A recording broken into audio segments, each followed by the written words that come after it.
Hello and welcome to the second half of season 2 of Blood on the Severn, not Tamases, a Vampire the Masquerade Chronicle set on Bristol, England in the nights of 2017. With me tonight, Bex playing Non-Dissolve the Ministry. Peter playing Janusz Kroll of Clan Jimitsu. Rob playing Dermot of Clan Malkavian. And Alice playing Matilda Wells of Clan Venture. and our guest tonight. Sam playing Hubert Gardner, the illustrious herald.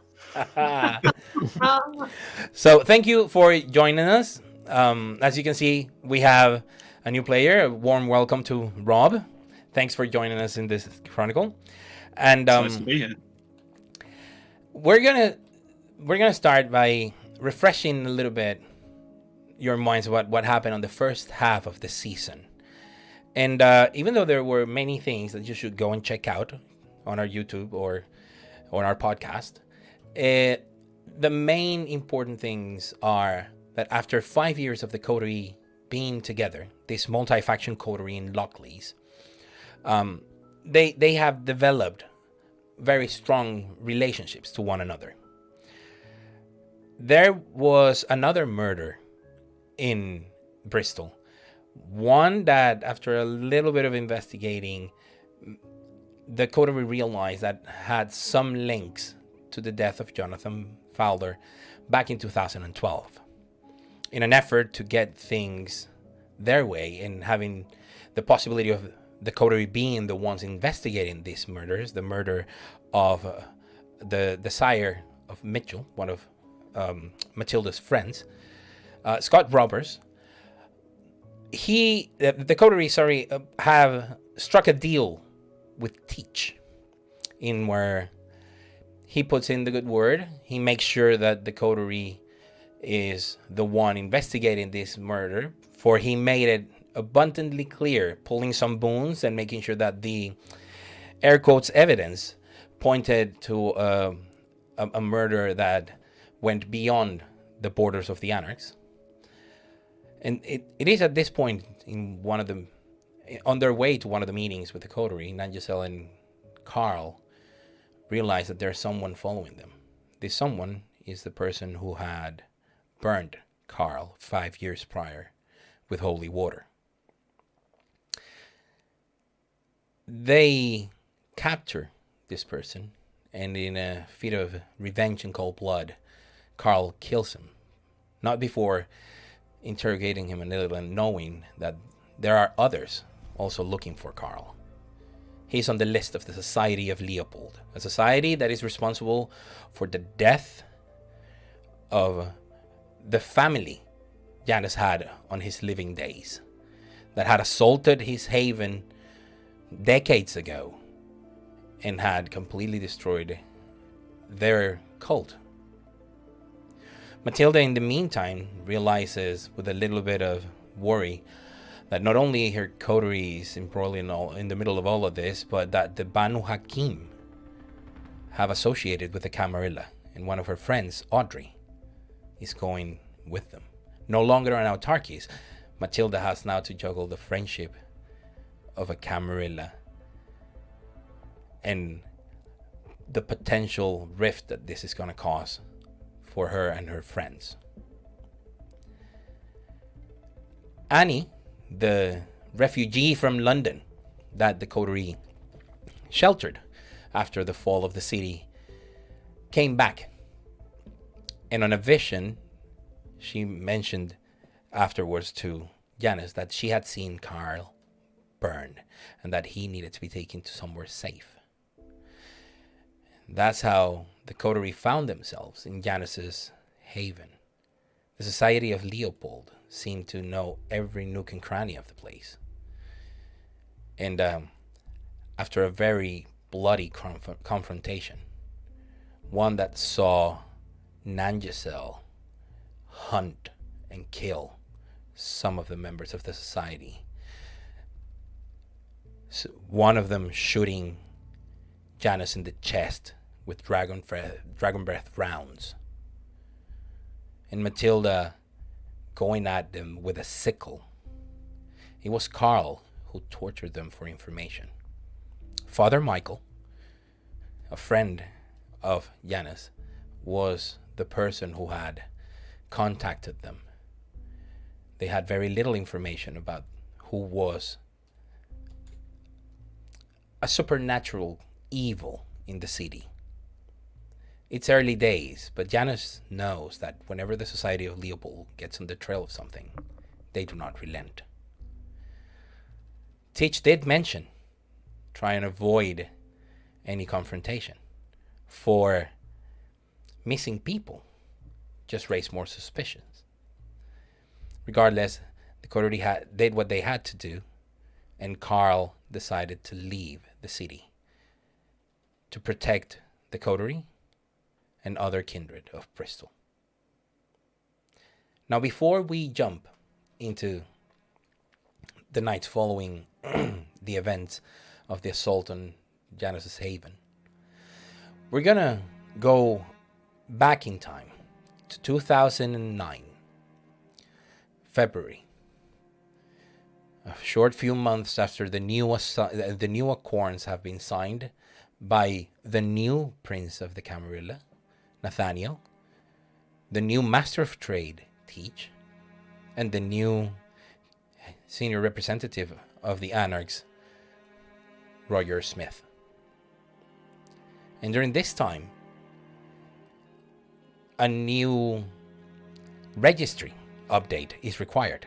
The library asks the Herald to update the data of every kindred in the city, for the wars in Shadows took the lives of many, and others just fled. Dermot has been summoned to meet with his clanmate and sectmate, Hubert, for a light update on his details. You go to the church on the wall. You give the knock you were instructed to give, and soon enough, Hubert shows at the door, welcomes you in, and you are now sitting in the office of the Herald. Sam? Good evening. In keeping with the new accords, and in my role as the Herald now, I'm required to check the information that we have on all of the kindred of Bristol again.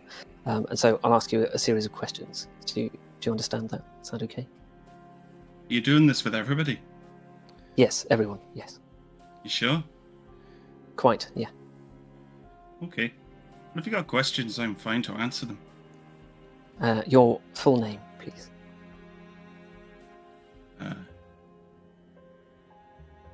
Dermot Bryan. Right. Is that the traditional Irish Gaelic spelling, is it? Well, it depends. If you want to go back, it's more O'Brien, but I prefer Brian.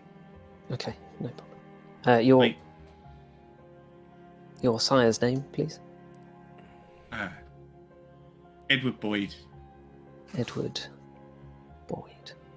Marvellous. Your clan? You're getting right. No, I require you to answer the question in order to record your answer. Oh yeah. You got a recording device around? No, it's just for my own. You need to say it for me to record it. Hey. Okay. Well, Clan Malkavian. Marvelous. And faction allegiance? Oh, I'm part of the Cam. Marilla. Marvelous. Your date of birth, please. Oh, the original birth. Mortal birth, yes. Yeah. 9th of April, 1962. Okay. Marvelous. And your date of embrace? 7th of March, 1982.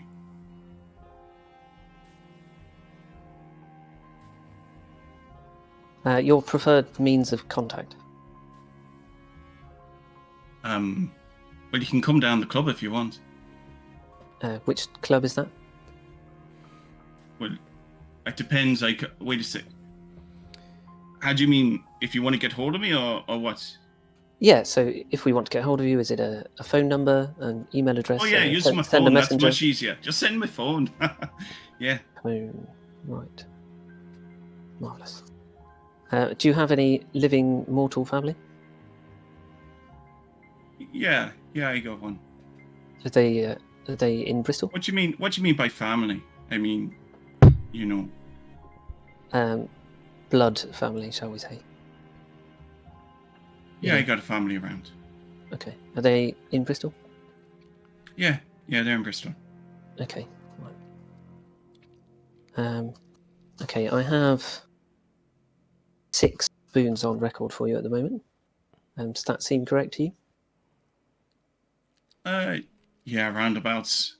I'd have to check my records, but yeah, I think that's about right. Okay. Well, when did you move to Bristol? Oh, not too long ago. I think it was 3 or 4 years ago, maybe a bit longer. It all seems a bit hazy. For all this palaver and the likes, but yeah, maybe 5 years. Okay. Do you have a favourite area of the city? Oh, favorite area. Do you know nobody's ever asked me that? I like to get around about, you know. I suppose. Yeah, I like it. I like it down on that newfangled bit, you know, where all the cool kids like to go. You know, where they had those riots with the Tesco boys and stuff. The Gloucester Road sort of area, is that right? Yeah, I think so. Maybe a bit closer to the centre. You know, it's got some nice places there. Okay. What is your perception of kine now? Perception of kine. Yeah. You know, do you see them as something? Well, to be I see them. but revered, to be cattle, to protected, maybe. Well, I mean, they're just like people, aren't they? You know, I mean, they're full of life and they're a bit of fun. I mean, they're good for a night out. I suppose that's what I say. Good for a night out. Good for a night out. Okay. Do you often surf the web? Oh yeah, all the time, don't you? There's lots of interesting things on there. Uh-huh. There's some crazy people too. You should probably watch out for them. I certainly agree. Did you suspect the existence of supernatural beings before your embrace? Oh yeah. You did. Any vampires in particular? Well, no. I mean, well, you know, there's vampires. I mean, I suppose in Ireland it was kind of like they had different names. You know, I mean, vampires were like old mythological kind of things. You know, but they had a different name over there. But I mean, no, like angels. You believe in angels, right? I haven't seen anything to disprove the existence of angels. Well, there you are then. Do you believe that extinct animals could be resurrected with modern science? That sounds cool. So yeah. Okay. Are you going to do that? I'm not planning on it myself. No. Oh, you could make a fortune out of that, I reckon, Hubert. You do pretty well out of that. Maybe. Yeah. What's your preferred method of hunting? Well, you know, normally I go down the club and I play a few tunes for the guys, and then afterwards there's normally a group of us goes back to a place for a wee little bit of excitement down to the pad, smokes a little bit of the reef, and obviously I don't, but then you know, it all gets a bit hazy and the likes. Right. Maybe we'll go out and have a good time on the streets and such. It depends, you know, but normally with a few friends, it's the best way. I see. Who most inspires you? Oh, I reckon it would have to be Daft Punk. Daft Punk. Yeah, Is that they're amazing. Music artist, right? Absolutely, they're like revolutionary. I mean, you know, in terms of a modern perspective, if you want to go all the way back, I mean, there's some proper old school fellas that you probably want to meet first, but I suspect that's not what you got me here tonight for. Do you like being kindred? Well, Mm. I suppose, I mean, it's a bit of a complex question there. Do you like being kindred? I feel it's given me things that I didn't have as a mortal. I'd say I Yes. prefer it to mortal life.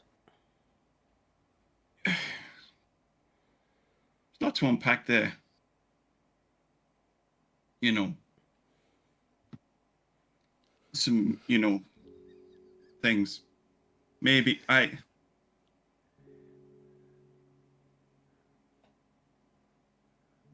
Do you mind if we skip over that one at all? Fine, Yeah, yeah, but- that's fine. Do you believe that the prince is a good leader for Bristol? Is that a trick question? No, I'd like you to answer honestly. Yeah, I think he's got the best at all to heart, He's a good fellow. And, he's Malkavian, isn't he? So I couldn't say a bad word about him, even if I wanted to. Righto. Where were you embraced? In Ireland, in Dublin, specifically. And do you think that music may really be food for the soul? Music. Food for the soul. Yeah. Yeah. Well, it's more than that, Hubert. It's like, there's this whole kind of, you could just live on it for all days. I've seen people down the clubs, like, day in, day out, just like pumping it. I reckon if you put some raves together and you just had like motion going for like day after day, basically you could just survive on it, like the energy of the place. So I think, yes, in answer, food for the soul, at least. More than that, easy. I reckon it's like an epiphany waiting to happen for most. Okay. You mentioned earlier that your nights out might get a bit hazy. Do you ever take drugs? Well, I can't. What would they do to me? Think about it, Hubert. Think about it. Well, that was. See, I always try and put a joke in, but you caught me out there. So yeah, we can't. I do haven't drugs taken anymore. drugs in a long time, Hubert. Okay, right. Well, I think that's everything I need from you today. Is there anything else? Well, do you want to come out on the town for me? No, thank you. You sure? Quite. There's some boys out. Look, we can have a great night. I think it'll be great fun. You have to get out of this place. That's not quite my idea of fun and your idea of fun. I think are different things, Dermot. But I'm sure I'll see you in future. It's a nice pad you got here. What is it? Is this Church of England, or is it? It's a Baptist church, yes. Baptist church. God, there's so many of them. It's getting out of hand. It'd be much easier if we all kind of like came back to the original, That's certainly one viewpoint, yes. Hmm.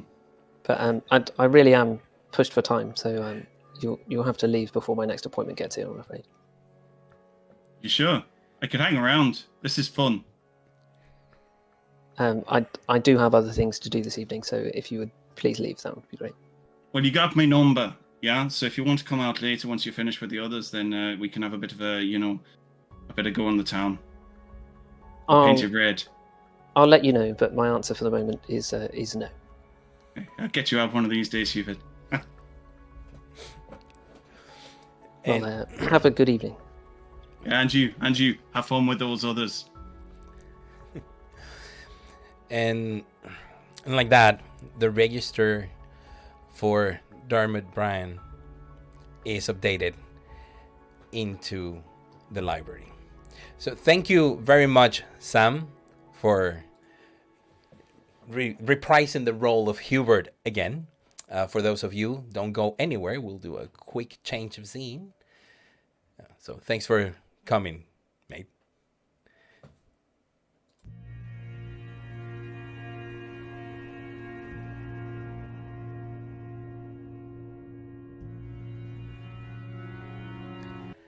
Welcome back. So, if we take time again to 2017. The night after the attack, Janis finds himself still wounded. I am assuming you have not healed any of the aggravated damage that you had. Am I correct? You are correct. Could you do a rouse check for me, everybody? Well, not everybody, just you and Nan Giselle. Can you do mine? Oh my god. Yes. I keep forgetting. which just gives you the satisfaction of just rub it in my face over and over again. Okay. Did that? No, maybe it's just... Oh yeah. Okay, so It's not a good piece of news, is it? you're in hunger. What? You're wearing 4. hunger. Oh, you're in hunger 4 now. Okay. Okay. This is, by the way, the 19th of March, 2017. So this is the night right before the Equinox. Okay. And Nan Giselle, because you two are the ones that I need to know your hunger levels. Boop. What do you know? You also go up in hunger, but you had drained someone the night before, so your hunger just goes to 2. Just goes to 2, because you were rousing the blood quite a lot the previous night. yes. I ate well. So Janus finds himself outside a terminal care home, and it's very easy now that the days are getting longer. Well, the equinox is coming, the point where the days are going to start to get longer. Right now you're taking advantage of the point that the night and day are mostly equal. And when you arrive, you manage to go in under some pretext of going to visit an old friend. And then you see her in the nurse station. She's there going over patient records and having some conversation with another nurse. Something makes her laugh. She grabs something very colorful and goes towards one of the seating areas that they have. There is someone. They're not too old, maybe in their 50s. You can see the IV stand where they are. And she approaches them and very gently talks to them, very sweetly. She measures not only her words but also her tone. Marissa helps this person to their feet and back into the room. A couple of moments pass, and then she comes out, and you can see in her face a little bit of sadness. The knowledge of this person's end being near still gets to her, but she does everything in her power to give their final moments meaning, and therefore given their death a sense of closure, leaving few things, loose ends, if you will, untied. The only thing I'm going to ask of you is to make a roll of your humanity. My favorite. Sorry, it's a frenzy roll adding your humanity. It's a frenzy roll adding my humanity. Yeah, it's a low difficulty, but you're still in a terminal care home at Hunger 4. Sure. Frenzy.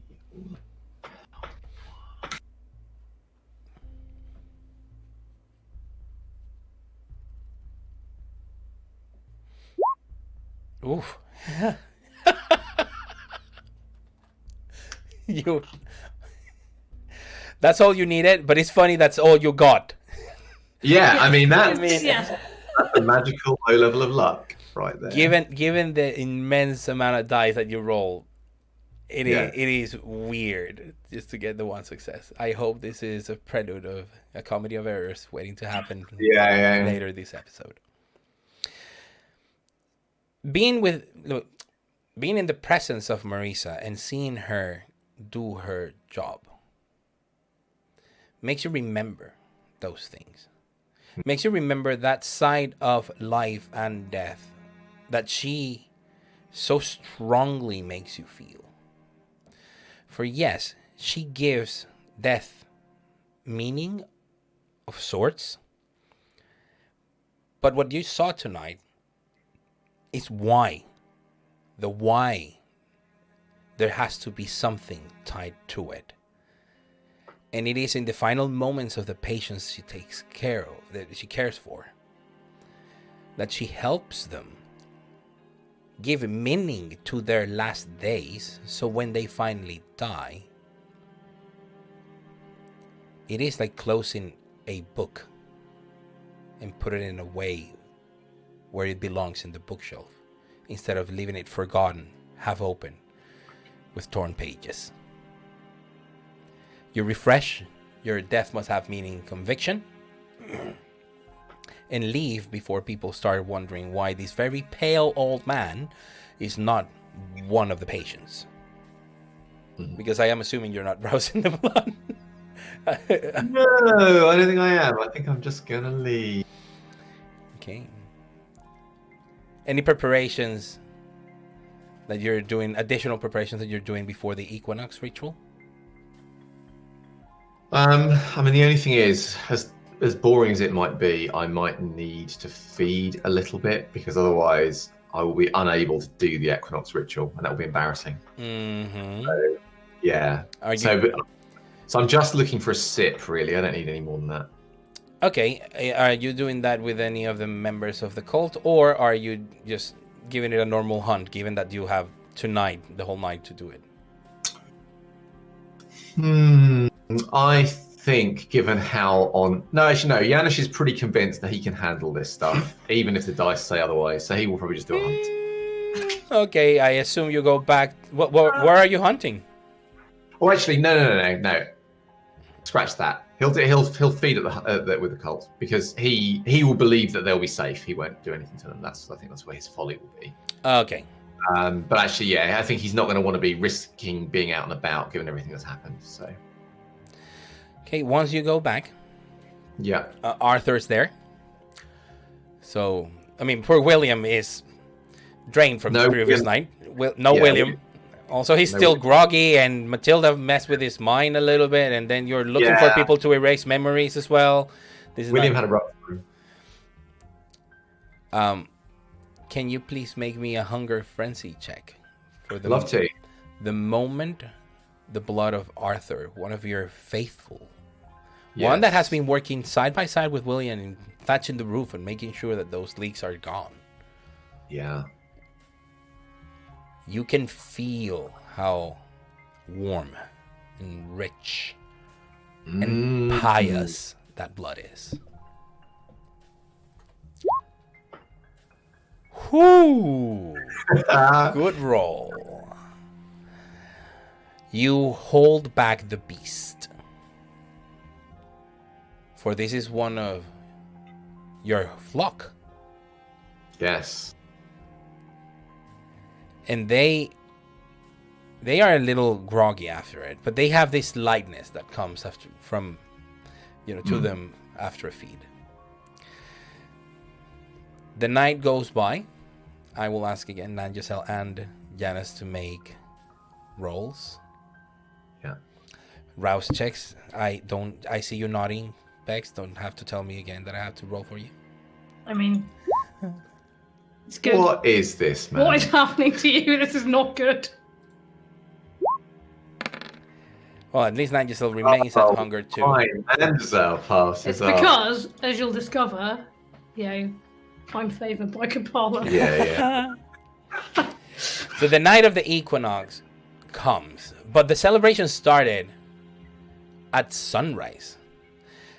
And you will celebrate the whole day. 20th of March is the day of the equinox, the day where the night, like daylight and nighttime, are the same. So the moment the sun rose, the celebration started. And people throughout the day have been coming and going, doing certain celebrations and dances and rituals, prayer, meditation, a friendly match of football. People go back, have a nap, sleep for the celebrations in the evening, because they intend to keep it until the sun comes back up. Nangisel and Janice rise, reanimate the moment the sun is gone. And you spend a little time around the children of summer. And at some point during the evening, some of the basic prayers and celebrations being already observed, a group of them put up some tents, light up a fire, sing some songs. But the two of you are taken back to the house where Evelina has the ceremonial garments that you will wear. And this is something in which you will only be accompanied by, well, I would assume it's just Evelina. Do you intend to have Zane present here, or is it just the higher echelons of the cult? No, not. I don't think Zane's quite ready for this yet. So I think the people in the know. The people in the know.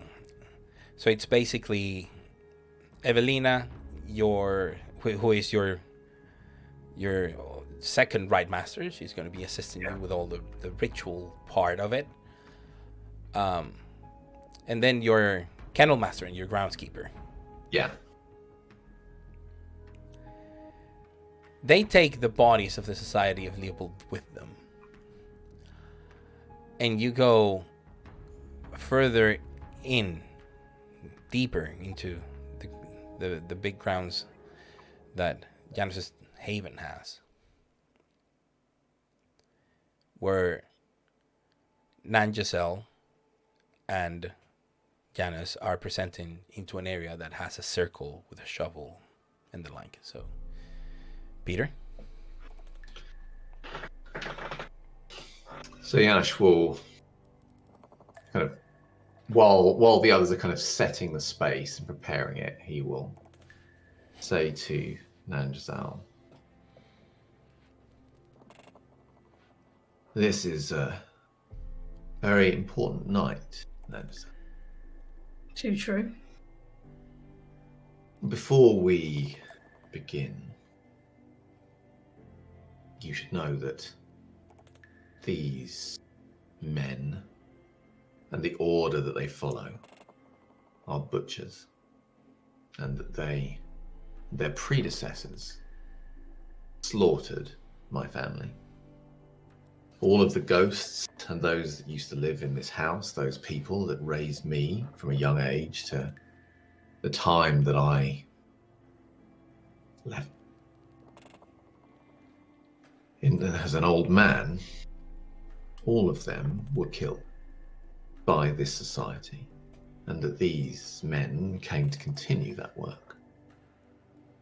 These men and their order struck a blow against the faithful, and so it seems fitting, just as you are returning a gift to Capala, that these men and their order, who have taken so much from Capala and the faithful, give something back at the end. Agreed. You will know that it is common among kindred to view life as something as theirs to take. You might remember, in fact, that Carl, dear though he is to me, took a life for someone who had insulted him. He took a life for vanity. I remember. Whilst I understand that he is flawed, I do not condone such behaviour. Life is precious. Life is a gift. And so if it is to be given, it should be given in a way that is important and to a higher purpose than simply one's pride or passion.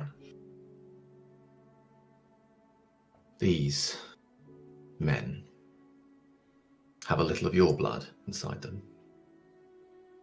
Right. So that they did not pass away in some pathetic manner, but also so that when their blood is given to Kapala, perhaps your prayers will be that bit easier. I promise you that whatever happens tonight, Kupala knows of your devotion and of the act that you are carrying out. Question is whether your faith is strong enough to reach deep into the earth and nourish him. The last time his message was clear, the last time. Mm. And I've done those things. That's what's brought me here today. Yes, you have done a great service, and your actions cannot be denied.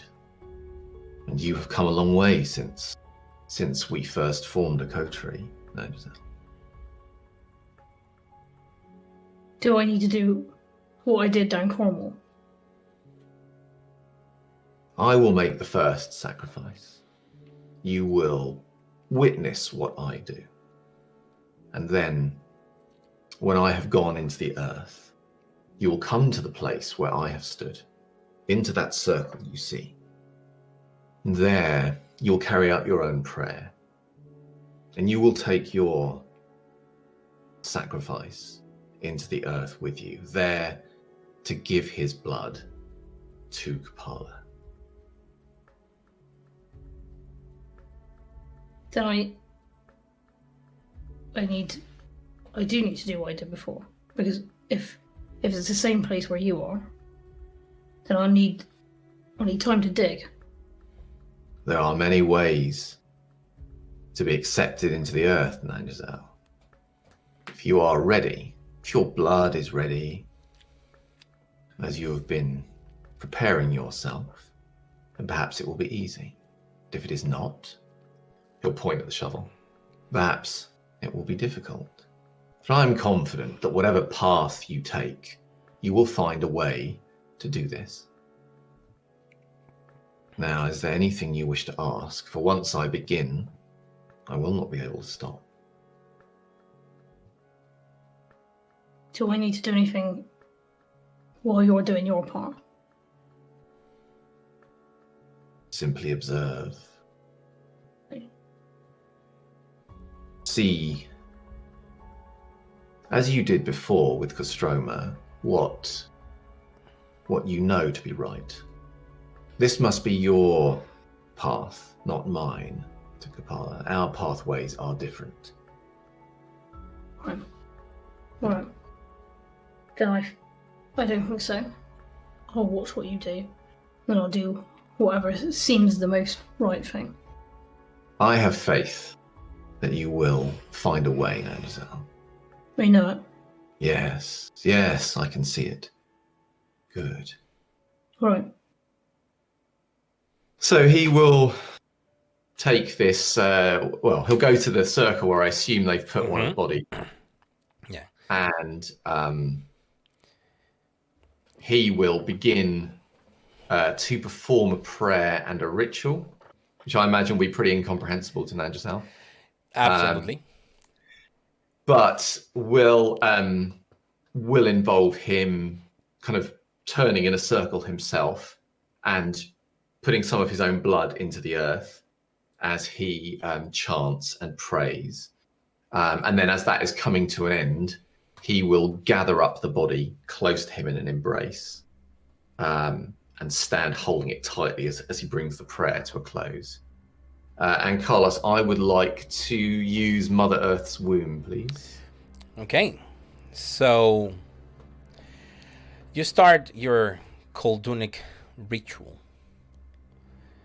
And as you mentioned, you bring the body that is there with you. They are sort of in this sort of stupor. They are almost out of it. Still alive, weak, wounded. Probably drugged? You're not sure. They feel they're very docile, very almost out. Janice starts praying to the Mother Earth, to her protection, appealing for her care.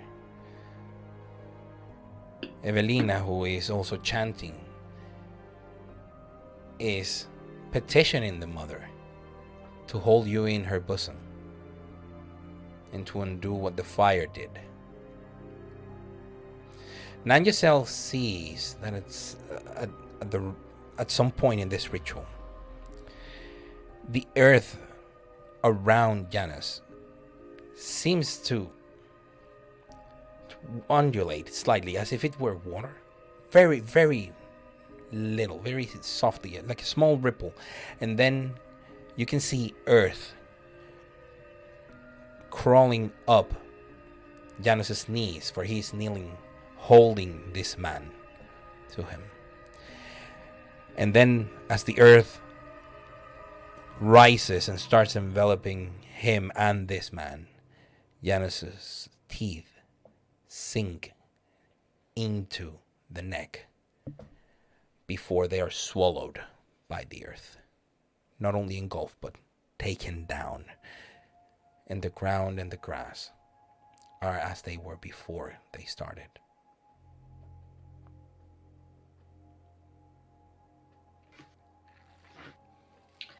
So I think Nigel is quite affected by that, in the sense of having or feeling like she has observed some kind of religious miracle. So I think that she will pause for a period of time to reflect on this before she goes to get the other person. The groundskeeper brings him to the circle. Okay. Evelina approaches you and hands you her ceremonial dagger. Okay. And says, "Remember, his blood is a gift to Gopala." And she steps outside the circle again and starts praying and chanting. So I will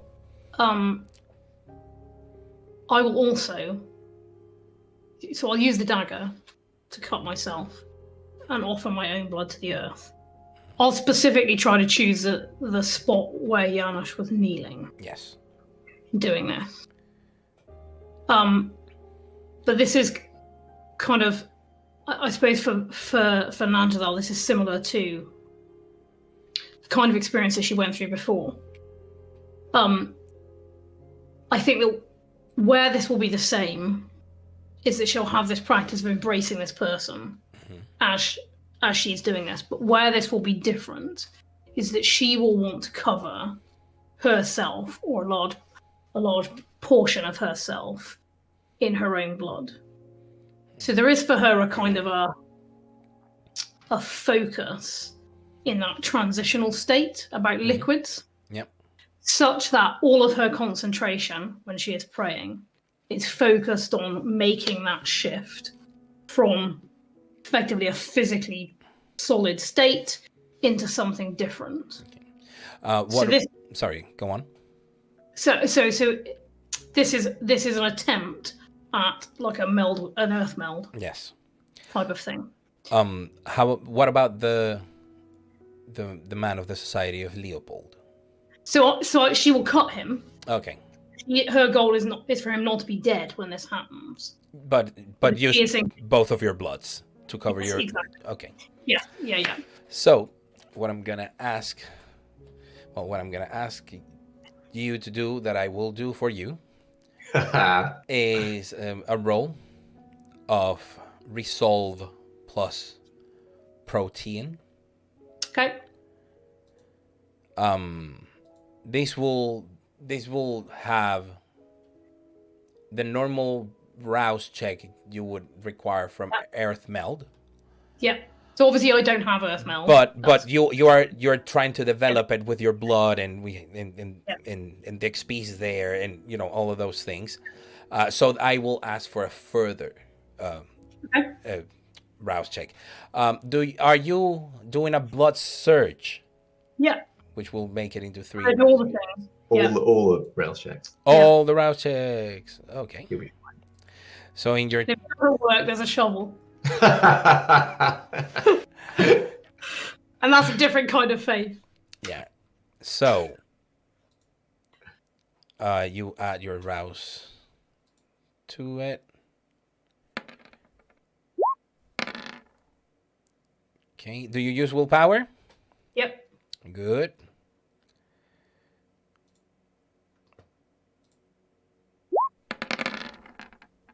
There you go. You needed it. You only had the one success when you did the original roll. Okay. You needed another one. And now let's do your 3 rouse checks. Immediate hunger frenzy. No, not Yeah. quite. But you are at hunger 3. Okay. That's fine. I mean, You're still fine. Yeah. Ish. Fine. Wait, am I in the earth / Janusz? You feel you're doing this, and you feel your blood stir, as if somehow you have stumbled upon the pathway to ask your ministry blood to allow you to inter yourself. At the beginning, it is different from what you saw from Janus. It is not the earth claiming him as he's taken under. This is you slowly melding downwards. And you start pulling this man who is not even aware of what's going on. It takes a while, and you use your resolve and your focus to keep commanding your blood to do this. When you open your eyes, you see nothing. Your beast sight doesn't help, for there is earth all around you. You have gone down. And now that you are here, and did you feel the cold earth everywhere? That smell. For the earth here is a bit moist. It's not as dry as the one that is near the surface. You can also feel underneath you another presence. And you know that presence is Janus. You proceed with the last sort of aspect of your material self before you completely become part of the earth. You slash the throat of this man with a dagger. And then you are like blood soaking the earth. You are one with the mother. In the meantime, Janus slowly feels over the few minutes, he starts feeling that blood above him.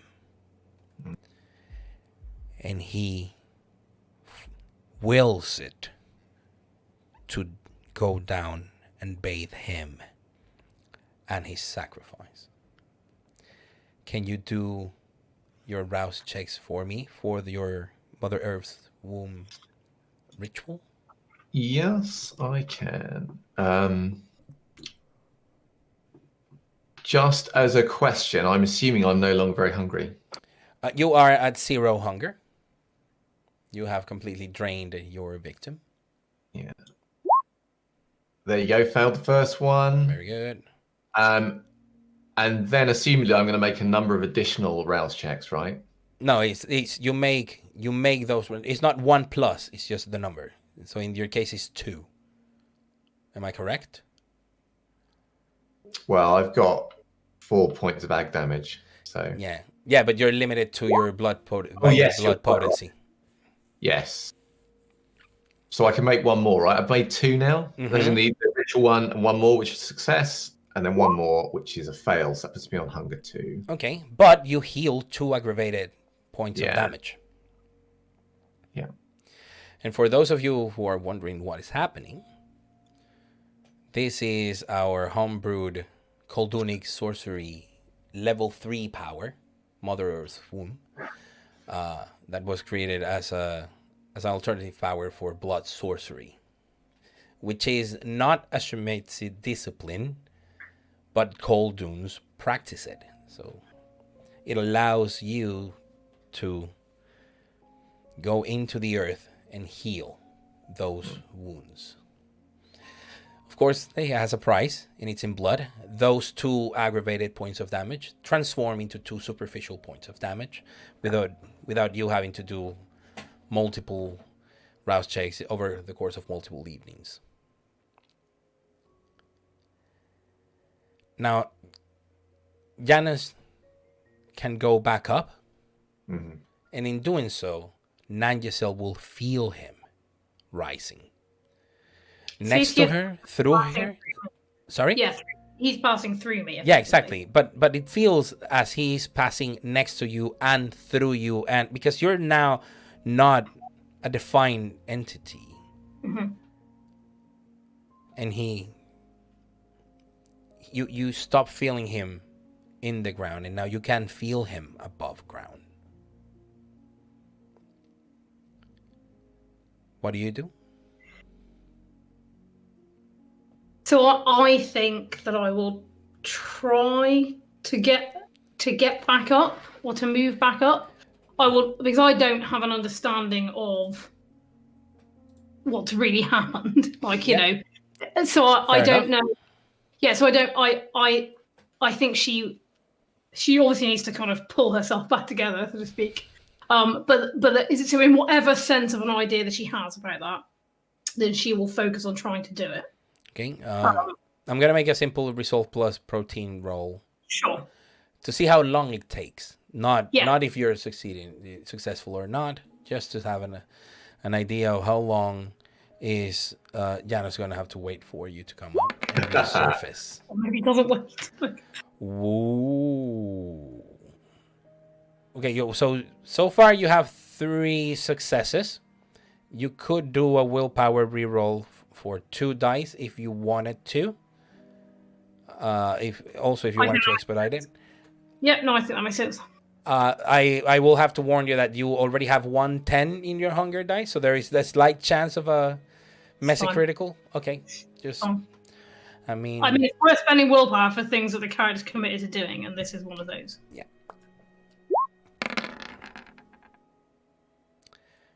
A normal success, nothing with messy criticals, but with 4 successes, you sort of have the hang of it. When he passes through you, you understand how you can glide up and down in the earth. And even though you have no idea what you're doing, it feels very instinctive. Okay. So not long after Janus resurfaced, about a minute or so, Nangisel slowly rises from the earth. Very slowly. Until she's completely out. And she finds herself laying on the grass, on her back, looking at the stars. Am I naked again? No, you have your clothes. Don't worry about it. Yeah. As Evelina finishes the chants, having poppy seeds and the like, and eating them, and then falling silently into prayer as the others stop chanting and just pray. And now the two of you are there. Both of you are covered in blood. And a little bit of dirt. Well, a lot of dirt. It worked. I knew it would work. It wasn't the same. It wasn't the same as you, though. It was different. It was a different... I didn't look... I don't think it was the same exactly. Why would it be the same, then, Giselle? Our paths are different. You found your own way. But it was exactly what I thought it would be. I understand it now. It's a connection. But you can't know it. You can't understand it till you've experienced it. That is always the way with this land, Giselle. It cannot be spoken of. No. Not in a way that means anything. It has to be experienced. And it has to be when you're ready to experience it. But that man... I see what you meant now about meaning. Yes. Now, though he may have done many terrible things in his life, his death has gone to feed Camarilla. It has gone to restore some of the harm that these, I hesitate to use the word people, have carried out. And you have helped that healing process. You have made his life special. I think that's what I found out right now. That there is a way to make that transition, to bridge those two forms or ways of being, or I don't know what the right word is. But if I can do it more and I can get better at it, then maybe I can help other people make that same transition. Yes. And you don't need the right words, Nan Giselle. Your faith will speak for itself.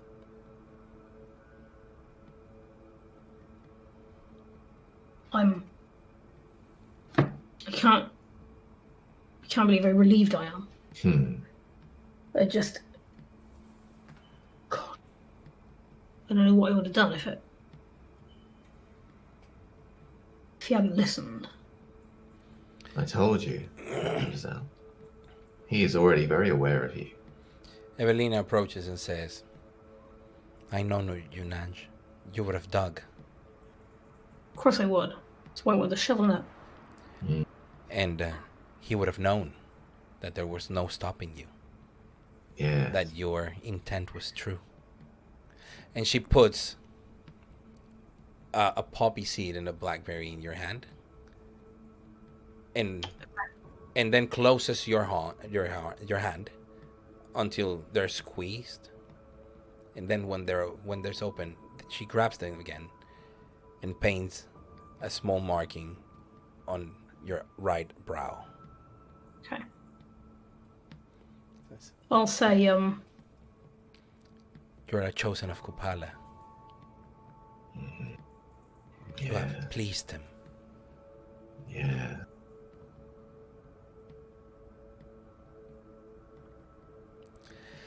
Now for the...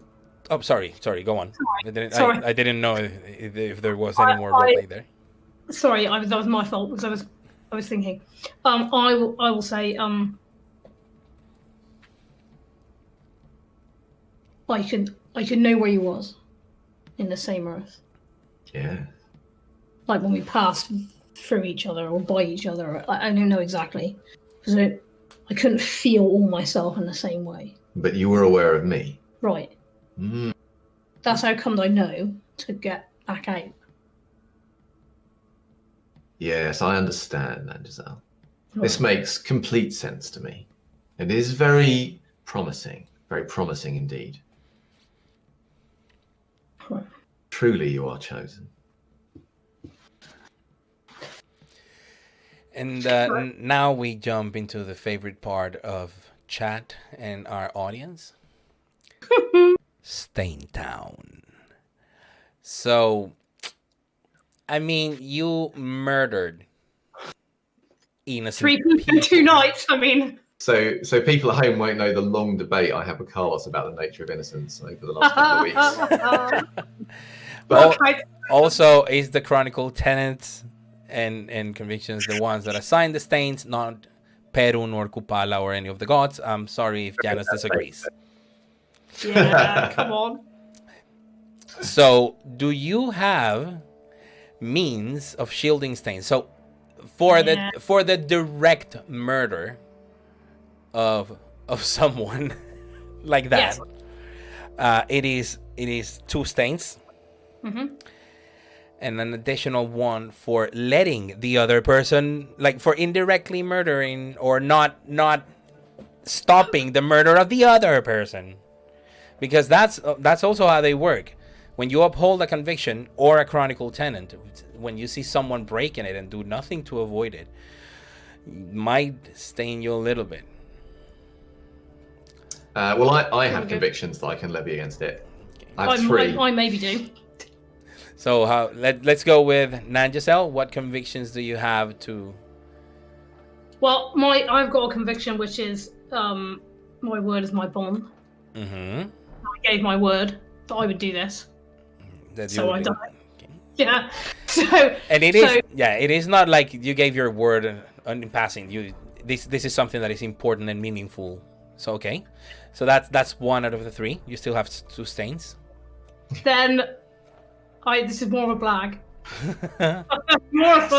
I have another conviction which is about my choices being my responsibility.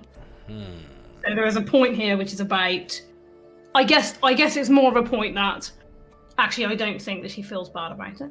I think that she is consciously making that choice and going, this was the right call.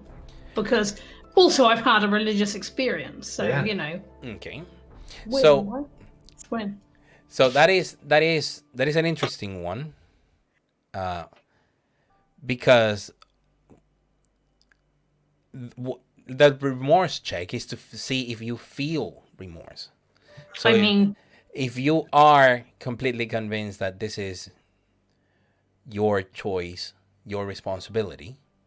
These were terrible people, and now their death has had meaning. They have met an end, which has helped them to cleanse their soul before they moved on into the earth. No, your conviction doesn't go that far. Let's face it. Your conviction is about you and taking ownership for your actions. Okay. I mean, that's why I did the right thing, right? So ironically, the way to uphold that conviction is to not allow it to block your stain, making it more likely that you fail your remorse check and lose humanity, and therefore be happy, or not roll humanity and automatically lose the point if you want to be happy. Well, do you want? I don't know. Do you want to have one offset the other, and I'll just roll as many dice as you like. Well, I think the way that it is, you would be rolling 1 die. So you have a 50-50 chance of losing humanity here. Okay. That's fine. Let's go over to Janus Kroll. So you have 3 stains. Yeah, I'm going to throw all my convictions at this. So I have Protect the Flock. And these guys are the Society of Leopold who came to the Haven to kill everybody. Mm-hmm. So I'm thinking that's pretty good. Yeah, that's solid. Death must have meaning. I mean, what more meaningful death can you get than being a sacrifice to Kapala? I mean, come on, it's like top draw death. I'm giving these guys a favour. It is sad to say that it is allowable because it of course is your conviction, and therefore is your conception of what constitutes a meaningful death or not. I think I should gain humanity. These damn souls, frankly. No. You still have 1 stain. Okay, and my last one is that I'm a god. And as this was a sacrifice, that's good, right? I don't have to feel sorry about that. You don't feel sorry because of your conviction of I am a god. Yeah. And this was a sacrifice to you. Cool. So yeah. I didn't know you had that conviction. No, we need to have a conversation. I mean, you don't lead with that because then people don't follow your cult. That's like a later. Okay, so all three convictions: the protect the flock, death must have meaning, and I am a god. All three shield you from your three stains. Boom. So That was masterful. Oh my god. I just feel like Just realised. Oh my god. Fuck me. Don't worry, I'll take your humanity loss for you. Hey. You can handle it. You've got the highest humanity in the country. Yeah, I'm ethically sound. okay, so still around these nights, a few nights later. Wait, sorry. How much humanity am I losing? Well, we will roll before the break. Okay, sorry, understood. We will roll before the break. So in these days after the Equinox and the departure of Carl, Matilda has secured an audience.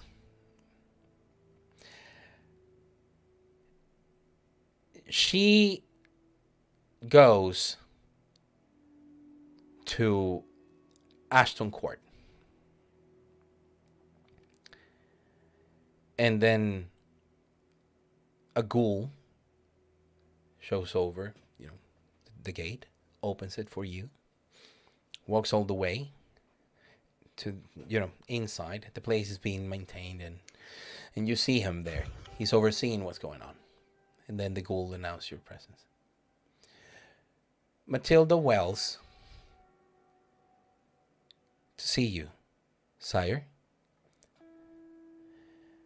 And as if taken out of a reverie where he was admiring the Grand Hall in Ashton Court, Roger Smith turns and says,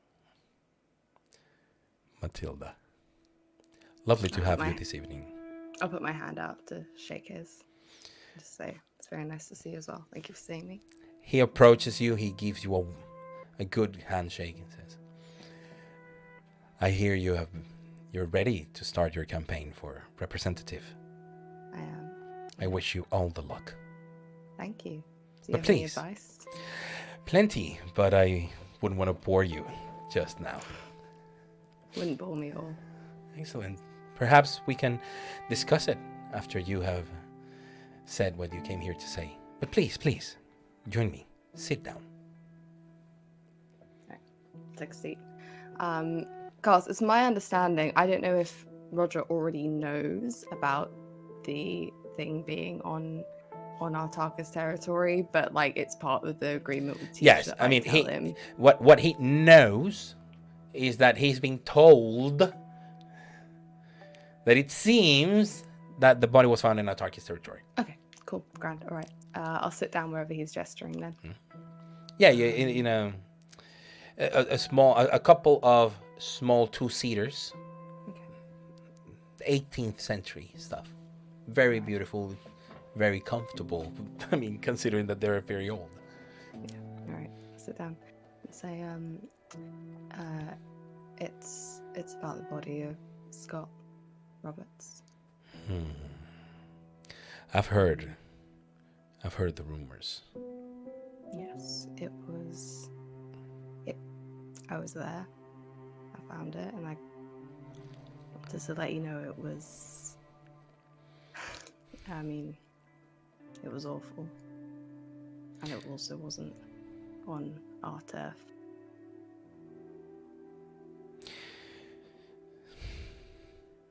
How do you believe he got there?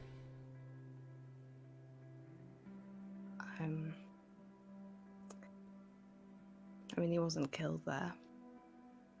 For certain. But, Apologies, how come it was you that found the body? I thought that you were based in Lockleys, further north. yes, for the most part.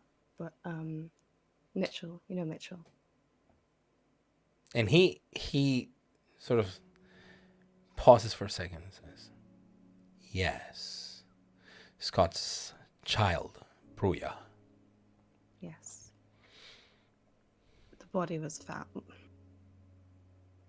The body was found. No, not sorry. The body was found there. Yeah, no. The head of Scott was found in Mitchell's apartment,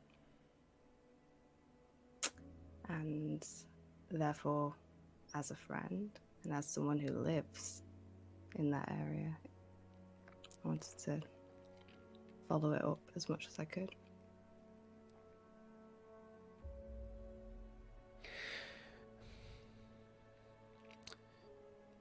But the authorities are claiming that that the body was in their territory. The body Could have been, I mean, someone dropping a body to the river, try to dump it there. I could understand that, but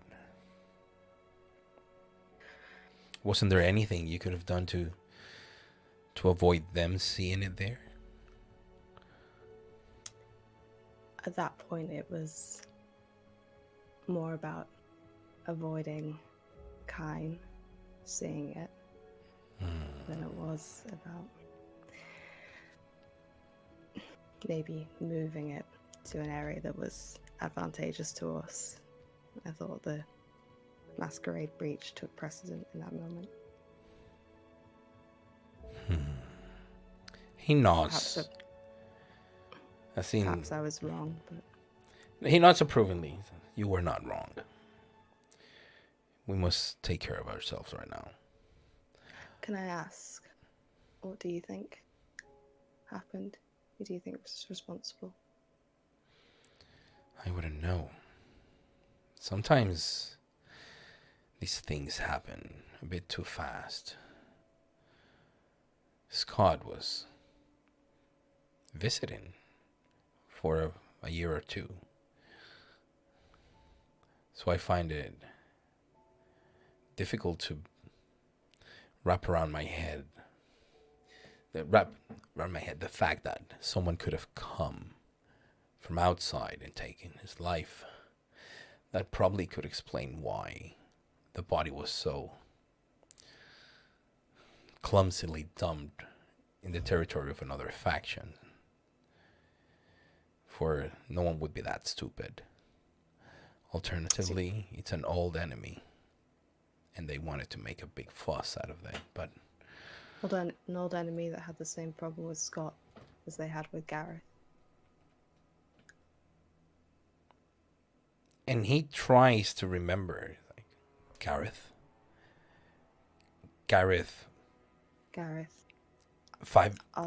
Toreador. 5 years ago. I thought, it was a passing thought. They had very similar methods of death, both beheaded. It's not very common. Not nowadays, it isn't. And the way he says that is chilling.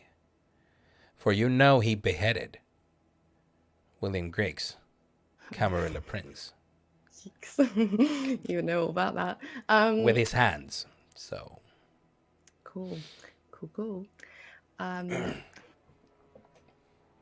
Certainly. I'm going to ask you to make a charisma plus subterfuge roll, please. Yeah, sure. Do you have any emphasis that can help you? Are you doing a blood search? Let's see what my charisma plus subterfuge is, and then I'll go from there. Sorry. Ooh. Oh, cool. I only have 3, so I might. Let's rouse the blood. Do a blood search. Add 2 dice to your check.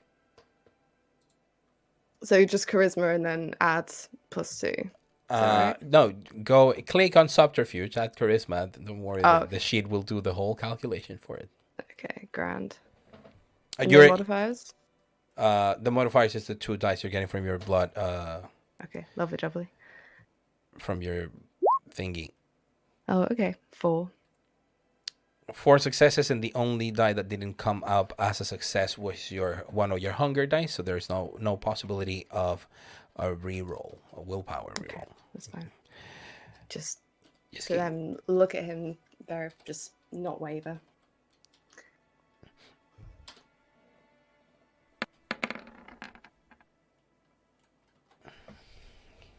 he looks at you and says,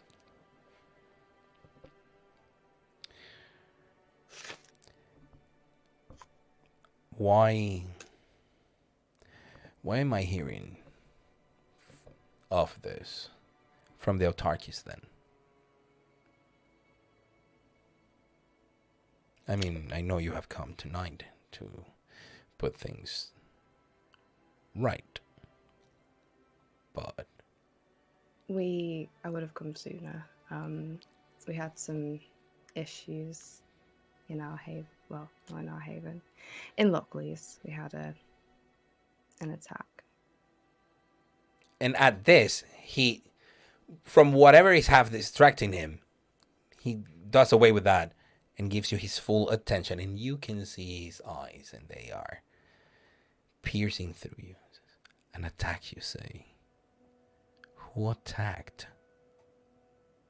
that domain? Society of Leopold.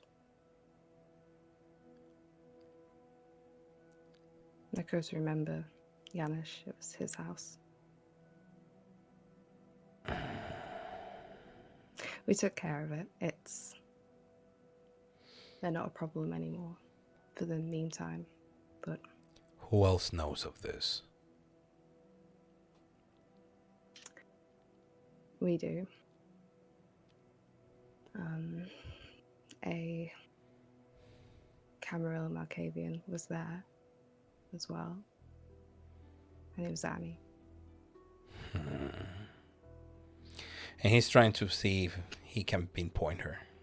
She is small. She carries a toy. You might not have met her. I don't imagine you stay in the same circles. No. We're keeping an eye on it, and we're staying vigilant, but that's why I couldn't come earlier. He lifts his eyes from the ground and looks at you without changing his pose, straightening down and saying, Fine. Keep me informed of any developments in this Society of Leopold thing. I would suggest not to mention it too loudly to others. I'm in no hurry to mention that our domain was compromised. Doesn't send a particularly good message. Smart. Well,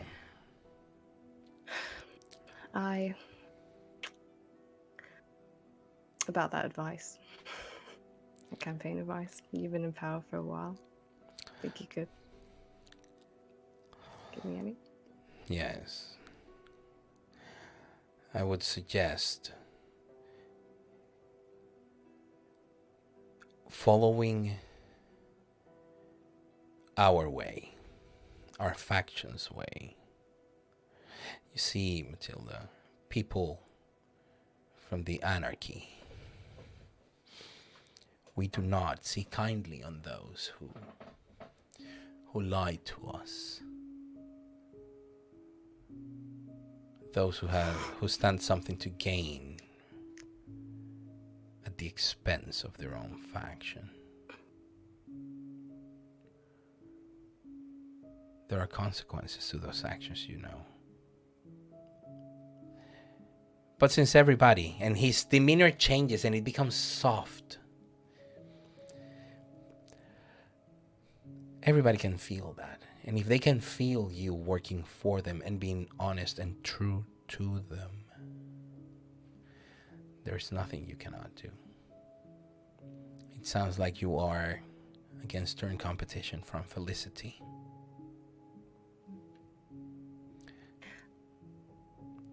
I'm sure it'll be interesting. I look forward to it. And I'd like to just reassure you, if I wanted to stay in a atmosphere of lies and deceit, I would have just stayed in the Camarilla. That's not what I'm interested in. I know that some people might not trust me because you don't really see adventure in the anarchy, but I would, for me, I think that's even more reason because I chose it.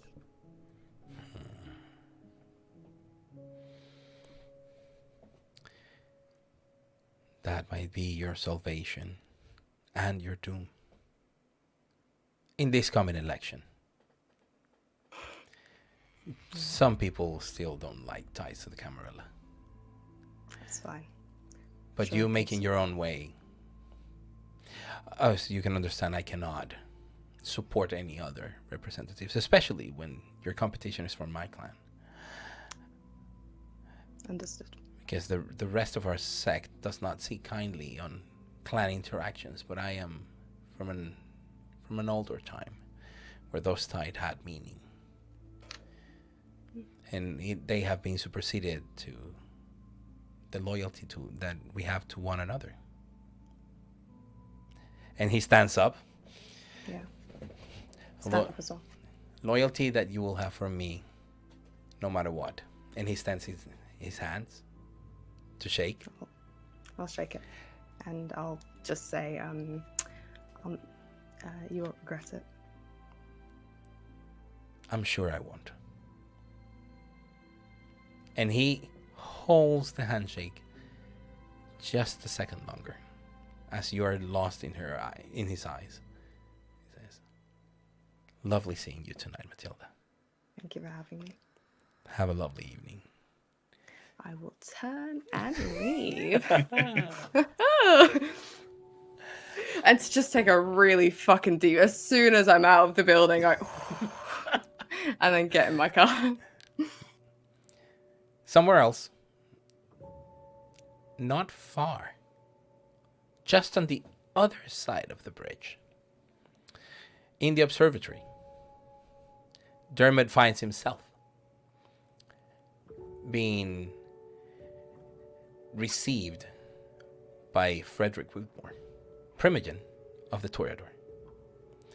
Dermot is sitting in the bench that is right next to the observatory up there with the little grass, sort of overlooking Bristol and the lights, until he sees Frederick walk into his field of view so he can move his earphones. So he waves. "Oh, Dermot. Thank you for joining me. Apologies for the wait. May I join you?" Of course, it's kind of you to see me. Yeah.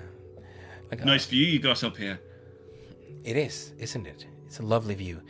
And the nights are getting clearer, so there are many possibilities to see the stars.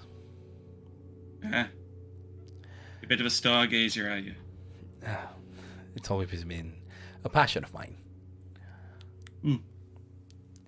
There's some say that you can see the fortunes, the futures up there. You kind of see that, do you? Funny that you mention it. That is what I see. But in a different light. You see, our clans, perhaps you already know this bit of history, but our clans are said to have been founded by twins. Malkav, founder of your line, and Arikel, founder of mine. And ever since the Toreador and the Malkavian have shared a lot more than just a common ancestry. The gifts of the blood allows us to see beyond what others see. I see in the stars the mathematical precision and beauty of our universe. I also see it in other places around this city. Queen's Square is a favorite spot of mine. And sometimes my blood allows me to find hidden messages in those patterns. But I'm sure if anyone can understand it, he's going to be a fellow Malkavian. Am I correct? I was once told there's a lot of maths in music, Absolutely. The metric, the precision, divisions, how the notes are arranged precisely so each compass can have exactly the measure that is done. And you know that now Dermot knows that you have tickled a part of his brain. Like, you see him excited about this. I know, it's just, there's so much you can see with it. Just need to get the right little combinations there, and everything just kind of falls into place. So is that what does it for you? Music? Yeah, that's what does it for me. You should come down to the club sometime. See if you can see it too. Well, I might take you up on that offer. I might be able to learn a thing or two. But for me, what does it for me is being under the open sky. Or with my nose in a tome trying to sort out one of the age-old questions. The Riemann hypothesis. That is where I'm trying to put my efforts now. But we digress. I believe you were here to ask for a favor. Am I correct? Is this... Well, let's just say I got a little bit of fortune telling in me in some respects or another, and little birdie kind of sang a little tune to me and said maybe might be a little opportunity coming up. What sort of what opportunity? I mean? Well, there's a fella in your clan who's bit of a squeeze down on King Street down there. The old Vic and all. Oh, he's a good bloke. Yeah, Carl, our master of revels. Yes. Sadly, he has to leave the city. Yes. You see, I'd heard that. And I was just wondering to myself, there's kind of this opening, so as you say. And, just seemed like the right kind of thing maybe I should be heading for. I mean, it's not like our clan hasn't got decent enough positions in the city already, and realistically, I'm just I'm interested in spreading my wings, meeting some new people, and it seems like a nice group out there. I've worked with some of them before, and they seem fair enough. Oh, you know them? A couple of them. But I understand, it's a little bit of a difficult thing to get in on this thing. So I was wondering, considering Carl's member of your, clan, and we're kind of like, as you said, brothers and the like. Maybe one brother to another you'd help me out, boy. Of course, I'd be willing to do something for you in the future if you need. Well, it might be that you asking for this to happen, it might be possible to do it. I would, of course, have to go and have a chat with the prince. Although I doubt he will have any objections to having someone from his clan represent them. And as far as I understand it, you two see eye to eye and get along with each other very well, which is something that I have found formidable for Nathaniel to work. He's been doing this for the last 8 years. Even though he's been the prince, he's managed to still remain close to his clan. Yeah, he's commendable, man. Commendable. And he has my highest respect of all. Okay, could you... But you have to understand, it could look a little bit like nepotism or some such, so maybe if it were coming from somebody else, that might kind of help smooth the waters with the cam and all. Ah, smart, I see. And of course, me being the one who proposed Carl in the first place. Hey. seems only sensible to come, replacement from you. Well, before I jump into this, what relationship do you have with the Coterie? Pre-existing. Just so I avoid finding out about any nasty surprises in the future, Oh, well, I mean, Nanj and I just do a bit of business on the side, little bit of this, little bit of that. We see each other out on the streets, around on the clubs, it's nothing particularly significant, but, we kind of hang out in the same circles. It's nothing major. Do each other a little bit of handiwork at times, so it's business relationship. And, Matilda I ain't seen in a long time, but I know she's not always, doesn't always get on with some of our folks in the cam and all, but some of us has got to work with others around the city, because we've got certain skills and all. So occasionally I've had to do a little bit of work for other people outside of the cam, and I've helped you out for a couple of times, and so it's that kind of thing. Oh, so you have actually worked with her? Well, I provided services. I like to think that I do helpful work for people around the city, kind of keeping everything on the level, making sure there's no breaches of the Masquerade or. Despite everything that is going around her with the Camarilla? Are we talking more recent or like way back? Because I think most of my stuff with her was like five years ago or something. So it's been a while since I've seen her. But I don't know, is there something to be worried about with her? Well, I mean, What's the crack? Sad news from Leeds, actually, from the sheriff. About the time when she showed up, there were other, let's call them unsolved cases that she could have been involved in, and it's very difficult. It's impossible even to get in touch with her sire. She's missing. That's concerning, but well, she seemed to have been implicated. Sorry to interrupt, but I think what I'm trying to say is that, well, I would have not expected you to have any relationship with Matilda, given her. She's very anti-Camarilla. She has a very strong anti-Camarilla sentiment. Look, you have to understand. I mean, I completely understand, but half the time, that ain't my business, boy. You have to understand, Freddy. He looks at you with he raises an eyebrow.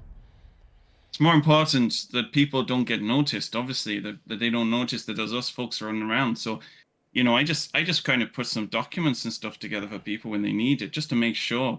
I mean, as far as I'm concerned, there ain't too many people around the cities can do that thing. So I just make sure it's kind of sorted for people, because whether you're Anarch, Attackers, or Cam, doesn't really bother me.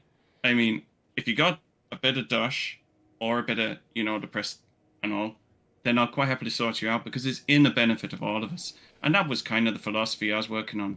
So that's kind of the business we've been working on. I might do occasional favors for people on that kind of thing. But if she's got problems, then it sounds concerning. I'm sorry.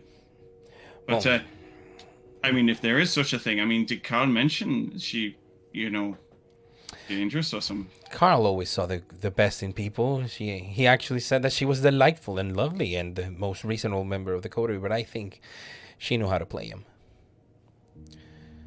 Well, I can be played as well, some people, but maybe she ain't got my strings yet, so maybe I could keep a check on her, see if there's anything true to it. Actually, that I would find that most useful. How about the other one? Janusz, the Schmitze. Oh, I have no idea. You only hear rumors about him. He's kind of a bit mysterious, isn't he? Keeps himself to himself and all. Okay. But I made a couple of arrangements just in case he's like a crafty one. You hear things, I'm a little bit more worried about him than I am with Matilda. I mean, when I met Matilda, she seemed fine. But Janusz is...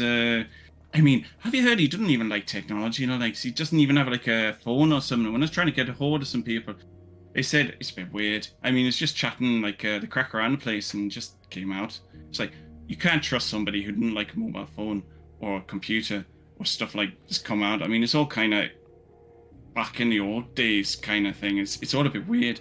I mean, I can understand the stars in the sky, but you know, it seems a bit weird. Like, well, right now it's a matter of safety and security, Dermot.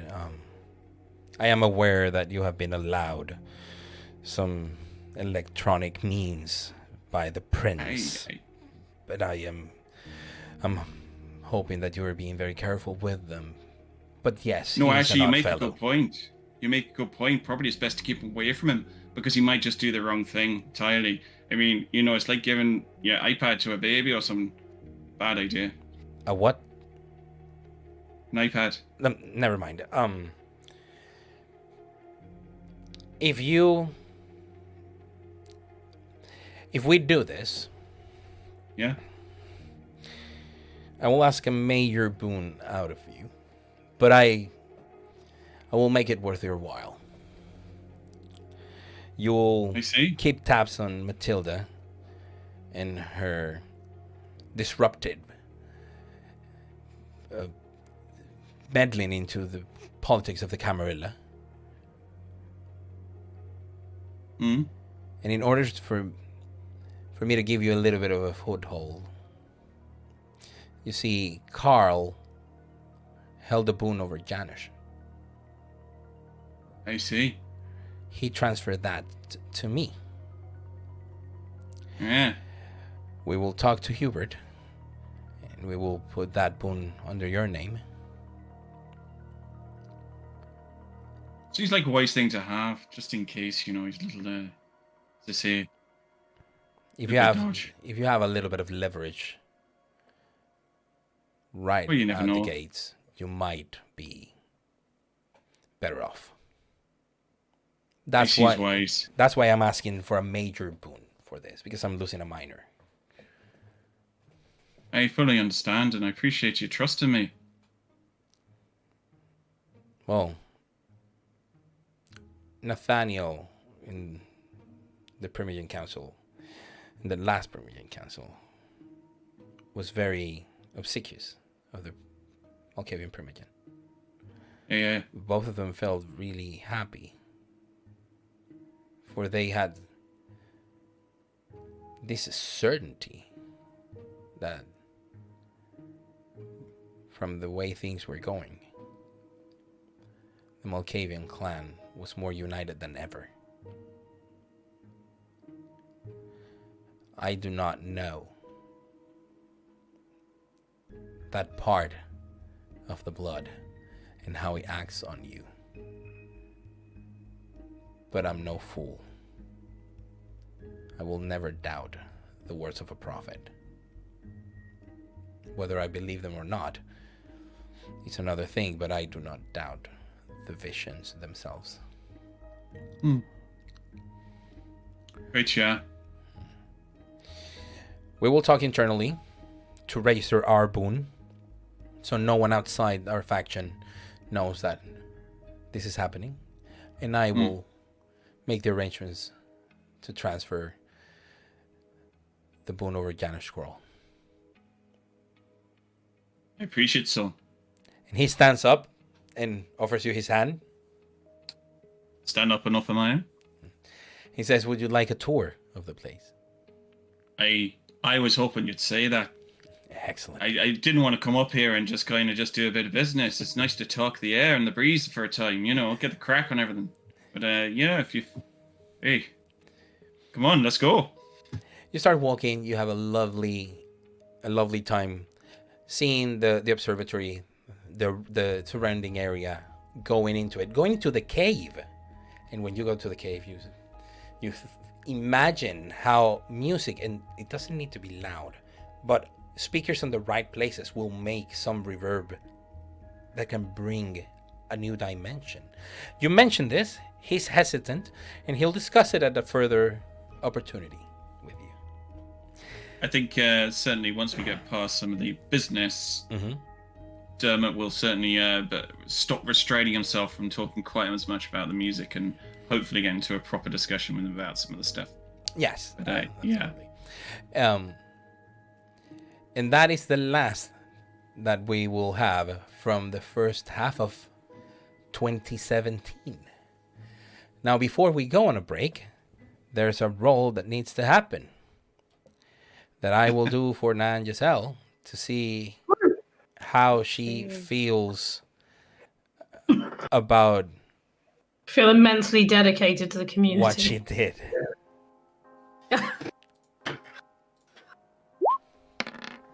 All right, we've got spin whatever way. Like. She does not feel any remorse. Because it was the correct decision. Yeah. Her actions. You feel bad about it. You should feel proud. Yeah. And that's why your humanity just gone up by one. Welcome to no. Humanity 6. No. Your humanity drops by 1. You do not feel remorse, but this serves directly your conviction. My choice, my responsibility. You recover 1 point of willpower. You regain willpower by losing humanity. I mean, this deal, more people should take it. I mean, more people should understand the power of Kapala, right? Yeah. Word. Big up. If we all had spiritual guidance like Janusz, then we'd be Janusz the god. What are you talking about? Okay, so that's gonna do it for the first half. Does anyone have any shout-outs they would like to have? Well, yeah, I would like to just say a quick kind of thanks to Lane, Nat, Phil, and Rob for the one-shot last week. And for Dylan, who did the various sort of assets and things that working from the shadows, as he always does. He's the wizard that we never see working his magic. Yeah. So yes, thank you very much for. Sorry, thank you. You were saying, Peter?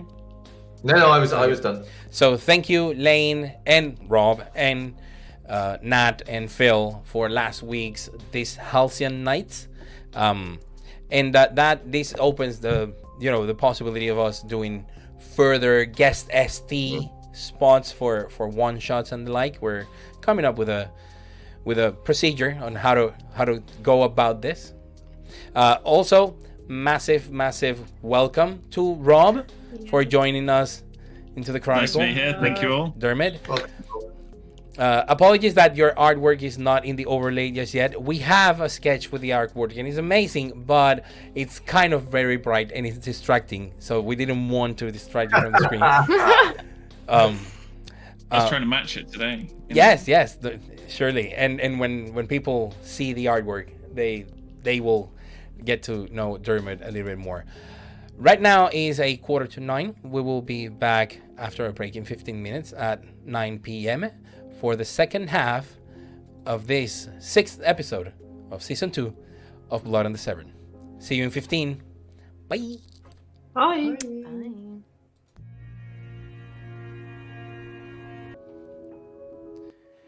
Hello and welcome back to part 2 of the 6th episode of Season 2 of Blood on the Severn. And as I said, several months later, 6 months later, this is going to already, no more, 8 months later, in November, the Coterie are summoned to one of the Elysians of the city. They're called to Ashton Court, let's keep it simple, by their respective factions regarding the state of affairs with the Lockleys Coterie missing a Camarilla member. Dermot is also there, summoned by Frederick Whitmore. So I would imagine that our Ragtag Coterie goes there in the Matilda Mobile. Hop on All in. this time, I still haven't got a car. I'm assuming Matilda is going to drive over to Janusz's Haven because I'm assuming Nangisel pretty much lives there now anyway. I'll pick them both up there. Basically, So when we hear that she's arrived, Janusz will go out very slowly with his stick Assumedly with yourself. Yeah, I'll just be like insanely patient. I'll be like he's walking at a normal pace. That's what I'll be like. Is it bringing the Duchess? Probably not if we're going to Ashton Court. Okay. Smart. Yes. So when he gets to the car, he will knock on the window. I'll roll it down. I'll say, going in. Yes, in a moment. But I was wondering if I might speak to you first, outside of the car. Yeah, sure. I'll get out the car and I'll come around and just Is this about who we're guessing? No. It's about some past business. I'm aware that you've been busy campaigning, and well, there have been repairs and things to do. It at looks the lovely house. now. Looks really nice. It remains a work in progress, but thank you for saying. I think it is definitely getting there. It's getting Definitely getting there. Yeah, what is it? Oh yes. Well, back before all of this, we've been carried away with other things. It strikes me that there was the business with the attack and the society. Yeah. And whilst I understand that the two of you did the things you did that night because you are good people and you know right from wrong, and you chose to stand and fight such that our coterie would survive, and I understand that some measure of that may have been for Carl's protection, of course. Nevertheless, when you are in my home, you are my guests. And the people that you fought are the enemies of my family. And that cannot be ignored. So I should have done this sooner, but I wish to acknowledge this. The boon which you owed to me, consider it paid. I will contact Hubert and make it so. In your case, Matilda, I am already in your debt, but consider that debt increased to a major boon. Are you sure?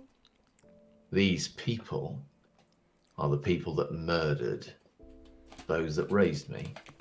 And they came back into my home, to kill again. And you, both of you, stood and made them. You removed their ability to threaten those that are under my care. And you are my guests. I have no right to expect such actions from you. And so that must be recognized. Along with my thanks. Know that the spirits will sleep better from now on, knowing that vengeance has been carried out. Yeah, I'll put a hand on Janish's shoulder, seeing that it means a lot to him, and just say, thank you. That means a lot. I hope you know that I never did it for a boon increase. But I know. I would have done it either way. I know. Yeah, no, I thank you. And I'm glad you got a little bit of resolution from it. Thanks, Sean. And if they turns back up, I'll kill the next one, Jason. Yeah. Just point me to the sickles. You may well get your wish. Well, it ain't my wish, I'm just saying, I'll put them in the ground. Yes, we have a place for them should they return. Right. So I'll trot over to the car. You get it? I'll open the door for you. Thank you, Ansel. Most kind. And then I'll get in the car. And you drive. Sorry? Sorry, on the way. Sorry to be that player, but on the way, I will. Janusz will say, though it will not come up tonight, we should give some thought to this new member. Whilst they will become part of our company, there are certain agreements that we have made as a coterie that, well, perhaps should not be shared with whoever they put forth. Yeah. Yeah, I mean, I think we should see who it is first. And feel it Yes, out. we should be careful. Oh, I absolutely. do not think that. Perhaps you will know better than I know, Giselle, but I do not think Teach will take kindly to certain arrangements being spread about unless we can be sure. For this person is not bound by that agreement, No, agreed. nor as we are.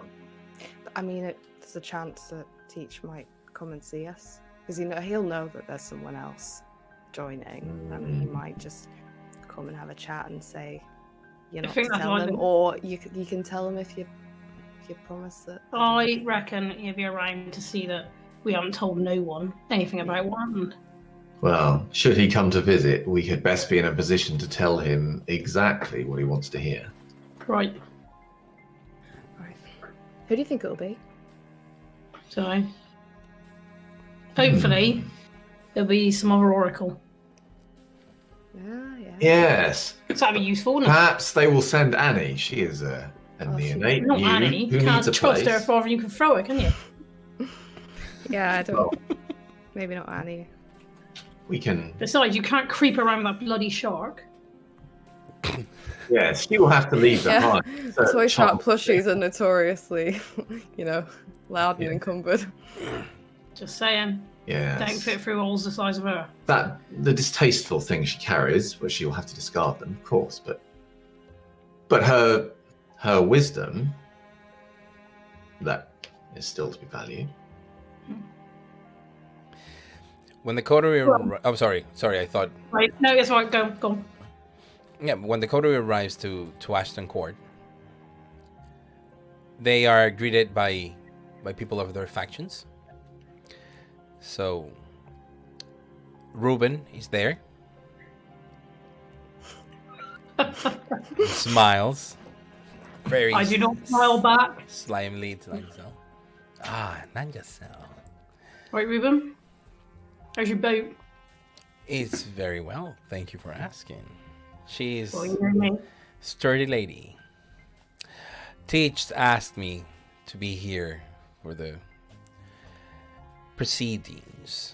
Basically, is the formal appointment of a new member.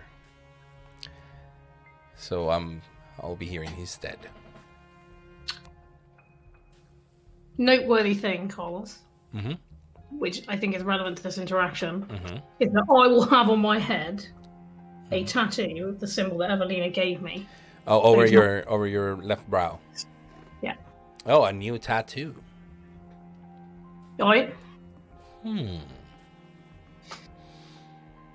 What does it mean? It just got to mean anything. Just like this world. Yeah, it's sort of like a marking of swords, right? So Yeah. it's I'll say all the kids is doing it. It's fashionable. I didn't. I would have Take, thought you'd have. yeah, Right, yeah. I didn't take you for the fashionable type, but I appreciate it. Change is Well, always good, Nanjasel. Change is in our blood. Well, you know what? That is something that you and I can agree on. That and many other things. Please. Wait. I'll go, yeah. Ironically, the representative of BS3, Awkward.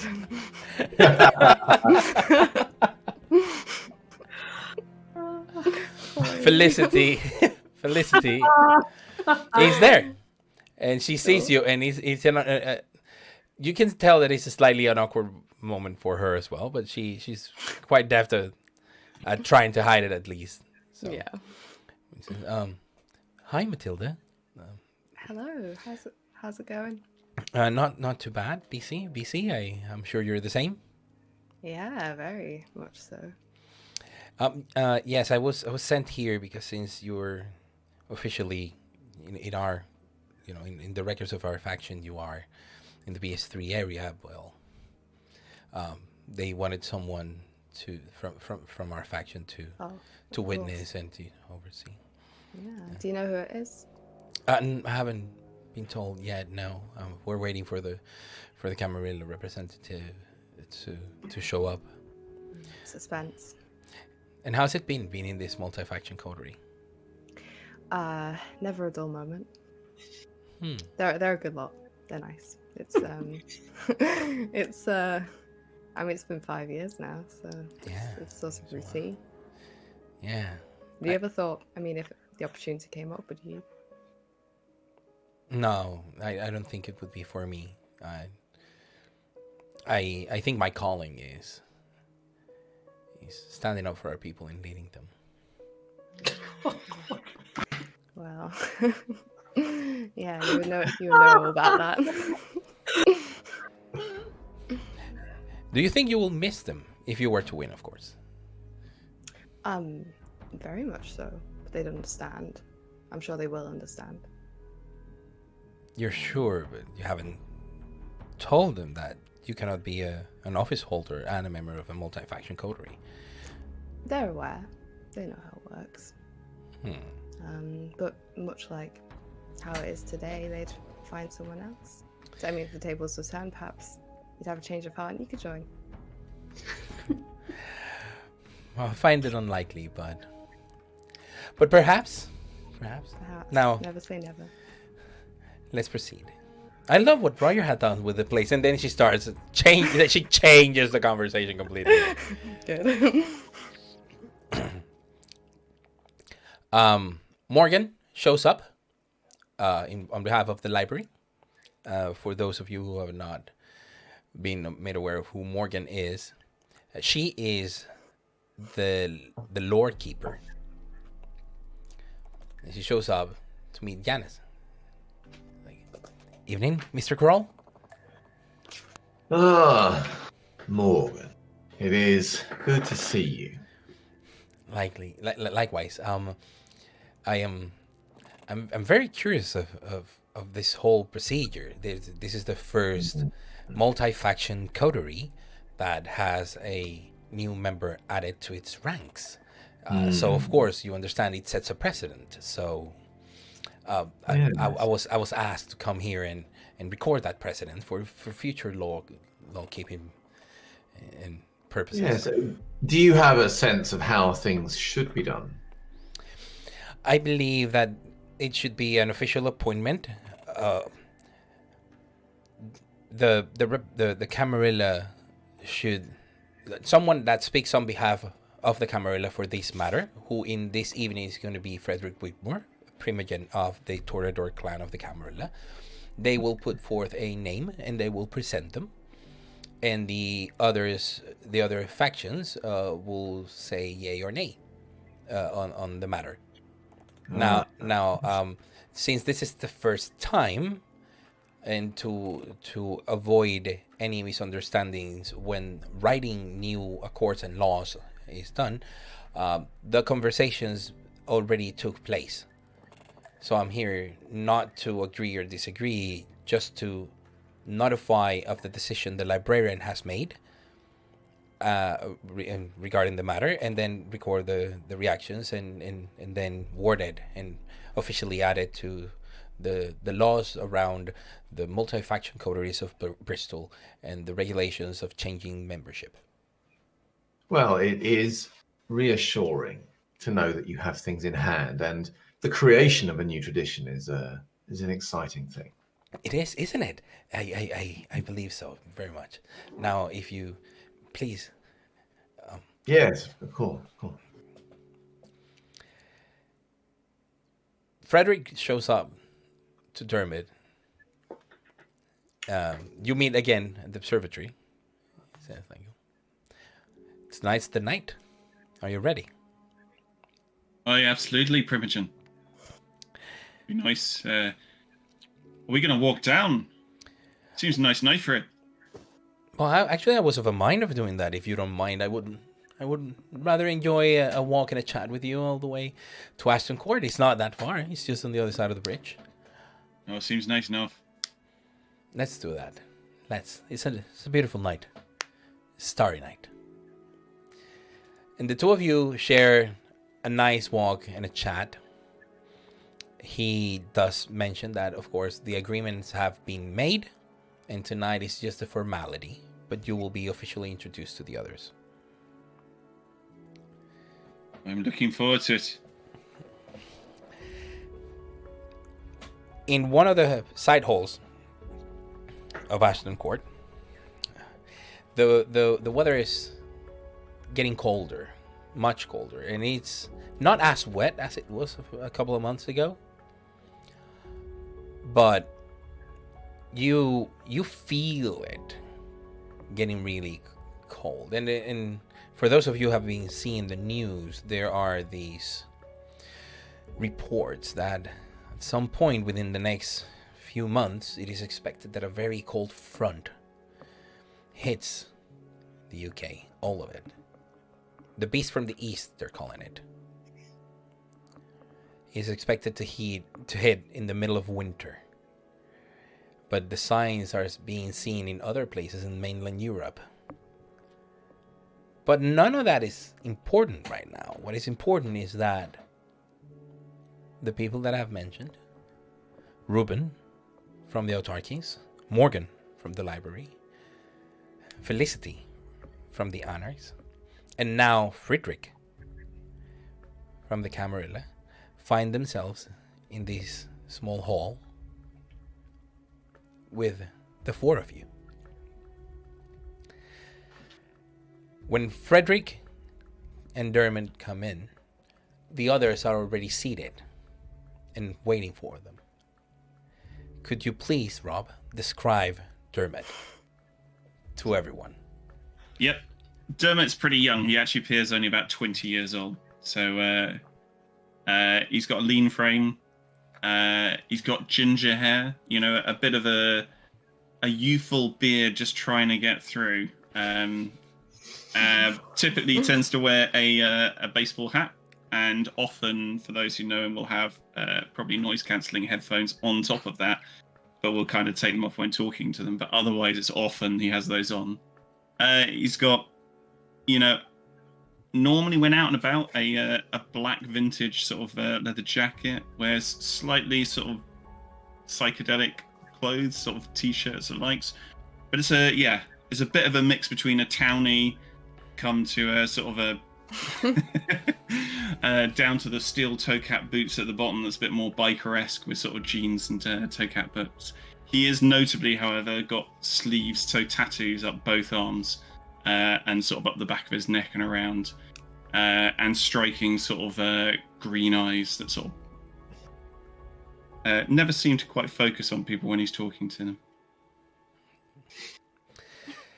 So Frederick Whitmore comes into the room in the company of this individual, and he thanks everyone.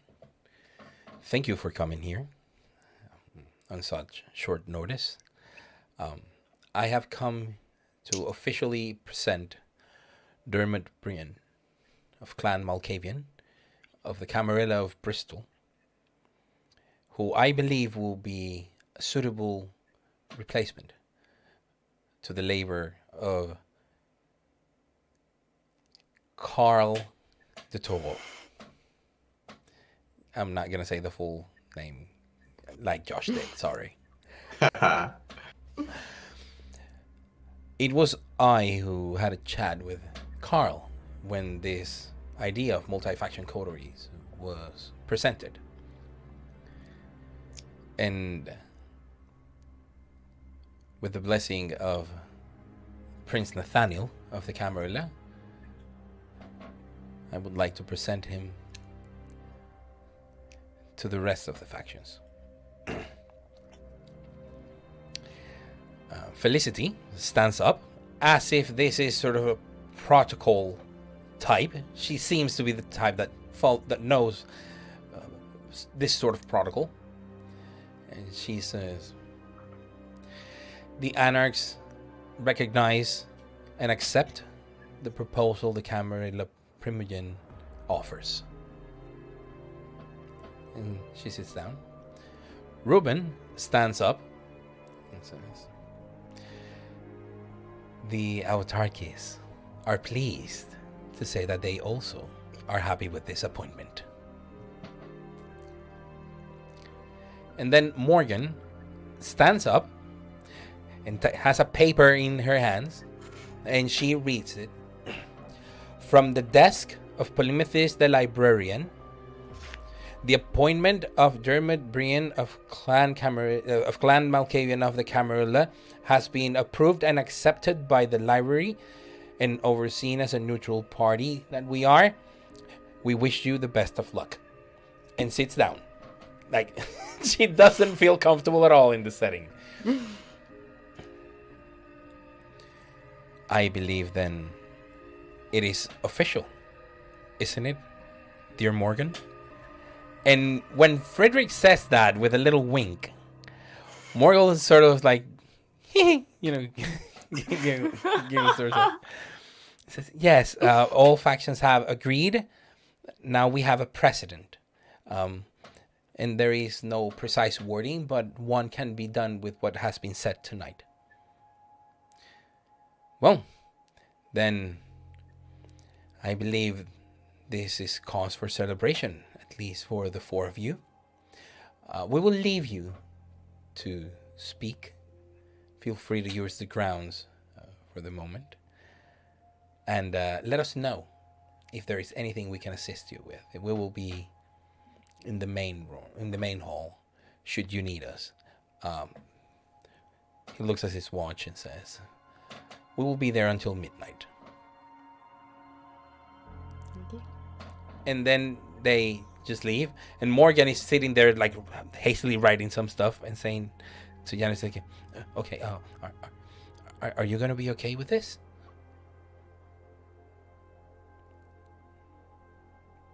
Yes, I believe so. Seems to have been agreed by all parties. Yes, it Are is. you content with the arrangements, as you have a much better eye for these things and more experience than anyone else in the city? Well, I think it was appropriate that the person that was doing the presentation conducted the conversation and led it. But I think someone from another faction should be the one that officializes finally. But every faction did it here. I'll think of something. And then she just stands up and leaves because she realizes that the four of you are just sitting there waiting for her to leave. And, sorry, apologies, sorry. And as she's leaving, Reuben has been waiting for her at the threshold. He says, you are such a diligent Lord Keeper. You, Tremere, do a good job on that.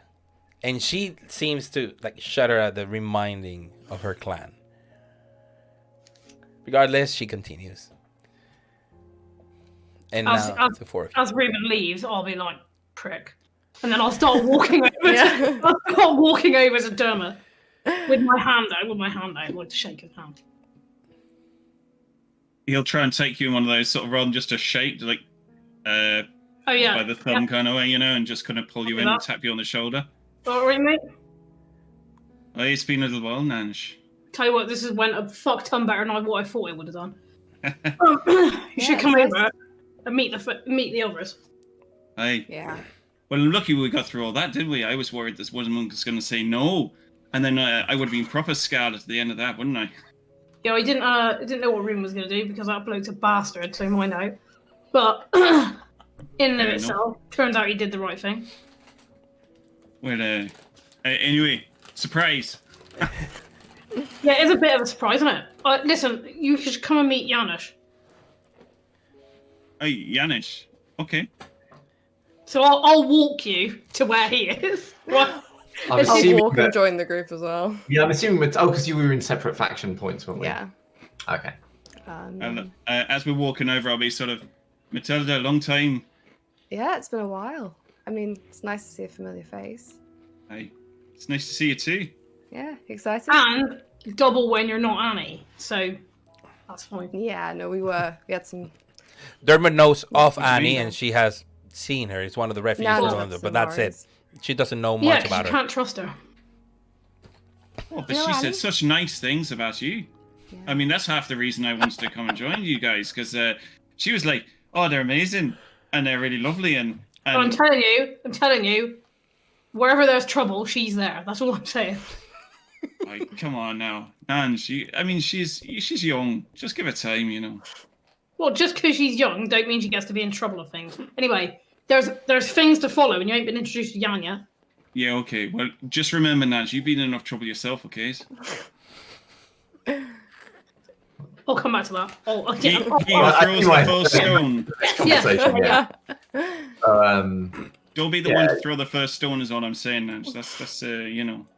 So, yeah, Janusz will get up, and so it is good to meet you, properly, at last. I'm Janusz Kroll. I'll hold out a hand, a gnarly old hand for you.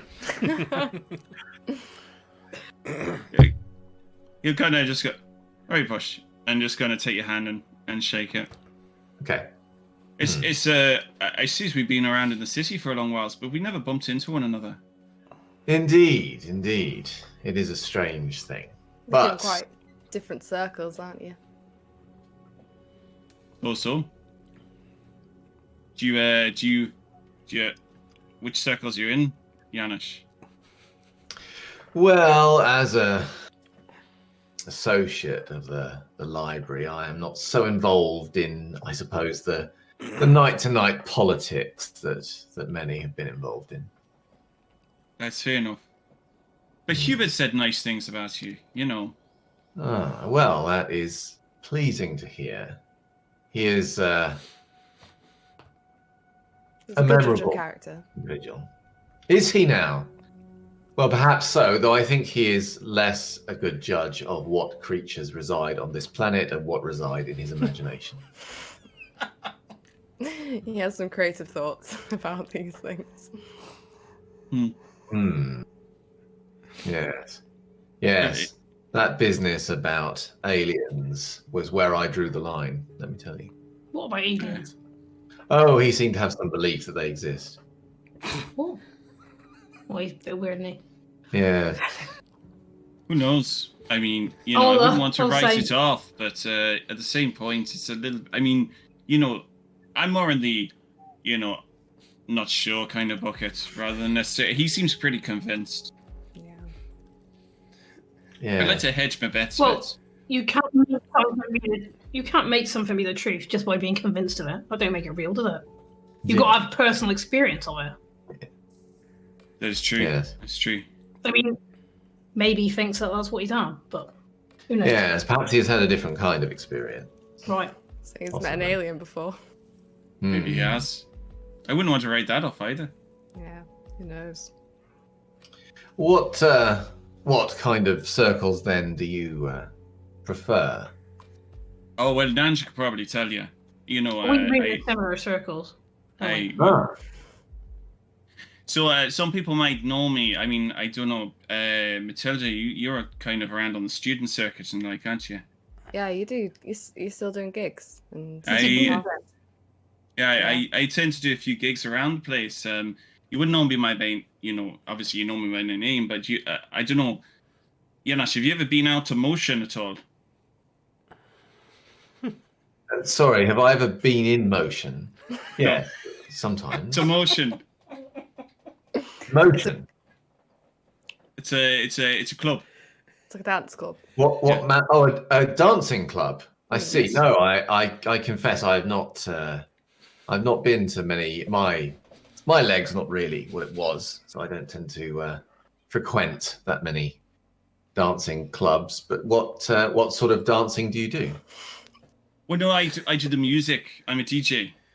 You might have seen me around. The names. You provide the music for the others to dance to. Lovely. Like Yes. what I do. absolutely. What instrument do you play? Well, no, What I'm a instrument do you DJ. play? I play the decks.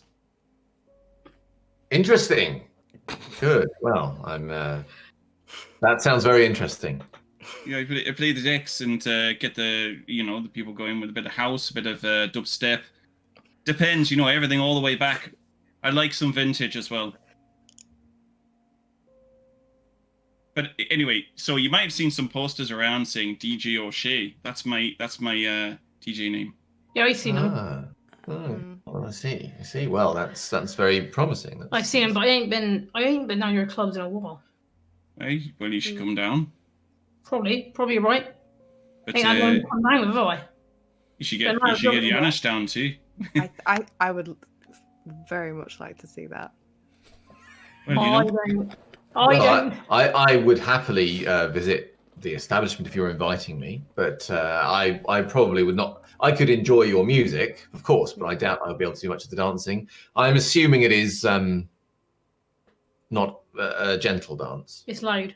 No, it's quite No, Yeah. you gotta get it so it's you're like kind of feeling it inside you. You know, Sort of- there's all. Yeah. You sort of throw your body into it. Kind Would of. it? I mean, Wow. yeah.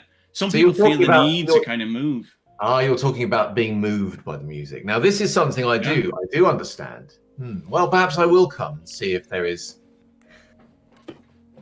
How We'll deep see if your we music can. is. We'll see if we can get you in motion. Well, yes. Well, then perhaps I will come and see this music. I think music is a very powerful thing, and speaks to a much older part of us all. Yes, Wouldn't you agree? it's quite primitive. Some people would say, but I would say primal rather than primitive. primal. Yes, Hmm. That's- you got good words for this stuff. But that could be a good thing, right? Because Aye. Yes. we all got to find our own way to connect with the things that have meaning to us. Don't we? Yes. Often it is music that moves people to Like to my love. guitar. Yes. Like You your are guitar. musical too, Nanjal. Yeah. Yeah, I mean, Nanj, I was going to ask, maybe we could do some samples at some point. You know? Sure. Yep. Carl said I was brilliant. He and did. he would know, right? Because he was the master He's of rebels. he is a professional. But you would know times two because, music's your business, isn't it? Well, I mean, Carl had his own tastes and likes. I mean, that's the other thing. Carl had quite a sort of a movement of arts in Lockleys. I don't know if you're interested in, doing a house workshop in Lockleys. I don't know if you want to put down any roots in the area. If you Yeah, wanna see it. whereabouts do you live, mate? Well, it's strange you should mention that. I mean, I don't actually live in Lockleys. I go to Plaid elsewhere, but I have been talking, and I've been talking to some of the cam and stuff, and I did get a chance to just kind of get some information on what Carl had put in place in the place. He had a place there, didn't he? He did. He had a house, Oh, or like a, Yeah. it's like a business. Yeah. Yeah. So An office, I think. I made a couple of suggestions, and I think we've had a bit of a change in Pad. So something a bit better, a couple of upgrades, Bit better. What do you mean? Yeah, do go on. Better, right? Well, I mean, obviously, I haven't visited the domain because it's your domain and all, but from the perspective of just trying to get something in place ready for, once everything was kind of agreed, roughly, we just, we could always have sold it in likes, but we just put some plus in, just to build in. The thing about the old place is we took steps to make sure it was secure. Oh, don't worry about security. I got it all sorted. Well, kind of- the thing is, I do worry about security, though, don't I? You know that. So when we wanna go get on- there, I'm gonna still want to have a look, aren't I? Well, let's give him a chance. Let's have a look. And You don't trust me now. Oh, no. You don't deal with security by saying, "Oh, just give people a chance." That's how come people. I'm just saying, let's go and innit? see and let him explain when he's there and point out. It's like, there's the security cameras, there's whatever. Of course, I trust you. I don't trust the idiots who want to put stuff in. That's what I'm saying. All right, well, See. Nanj will triple check it for us. It's a good idea. Maybe we can all sit around and watch on the cams and see whether or not she can get in without his notes in. Oh, shut your trap. Well, this sounds very interesting, and I'm sure we will enjoy the chance to see it. And when were you thinking of visiting this establishment? But I think it's all kind of sorted, so it's just a matter of kind of moving in. I suppose now things are official. I suppose the things will be exchanged, and I'll be able to actually come and kind of move in. I suppose to the place. I mean, if you've got, Probably you can you've got come the out, deeds right? to it at the moment, or is It's all sorted. It's kind of been it's all Well- sorted. It means you can come now, doesn't it? Well, I would, whenever is suitable for you, of course. I'm sure you have lots to arrange. Yes, I mean, it's been 6 months since Carl left, so, it's been time to get this kind of thing sorted, and I don't want to wait around, So can we go tonight? if you want, yeah. You drive in. Yeah, I've got anything else to do. Oh wow. Okay. I thought you were busy, Matilda, with your campaigning. I'm kidding. Your top priority, all of you. All right, get in the car. Yeah, So are you taking your car? Do you want me to take mine? Oh, you got a car? He's got a car as well. the smile. Dermot The mobile. I'm gonna save you from wear and tear in it. I don't mind. You can't get about town without a car. I mean, what kind I of ain't fool doesn't got have a a car. car? I mean, Okay. Well, I'm afraid I do not have a car, but Matilda has been most generous in assisting me travel. I quite enjoy walking the city, if I'm honest with you. I like the same. Don't get me wrong, but sometimes you just need to get about a bit quicker. It's a fair trek, isn't it? From here to there. Yes, indeed. Don't think we could walk it. well, What you, about? you need to get your legs ready for motion, Yanis. It's sort of... I'll do my best. How about 2 in each car then? Because you're gonna have to take your car anyways, aren't you? Yeah. Sounds good. I mean, I could always put us on like a call between the two cars or something. No, you can't. No, We're not supposed to be using no. phones, are we? Oh, wait, Yeah, do you no, need you're a right. burner? No, I think Yeah, probably not. Probably not. It's probably not best. No. How you say it?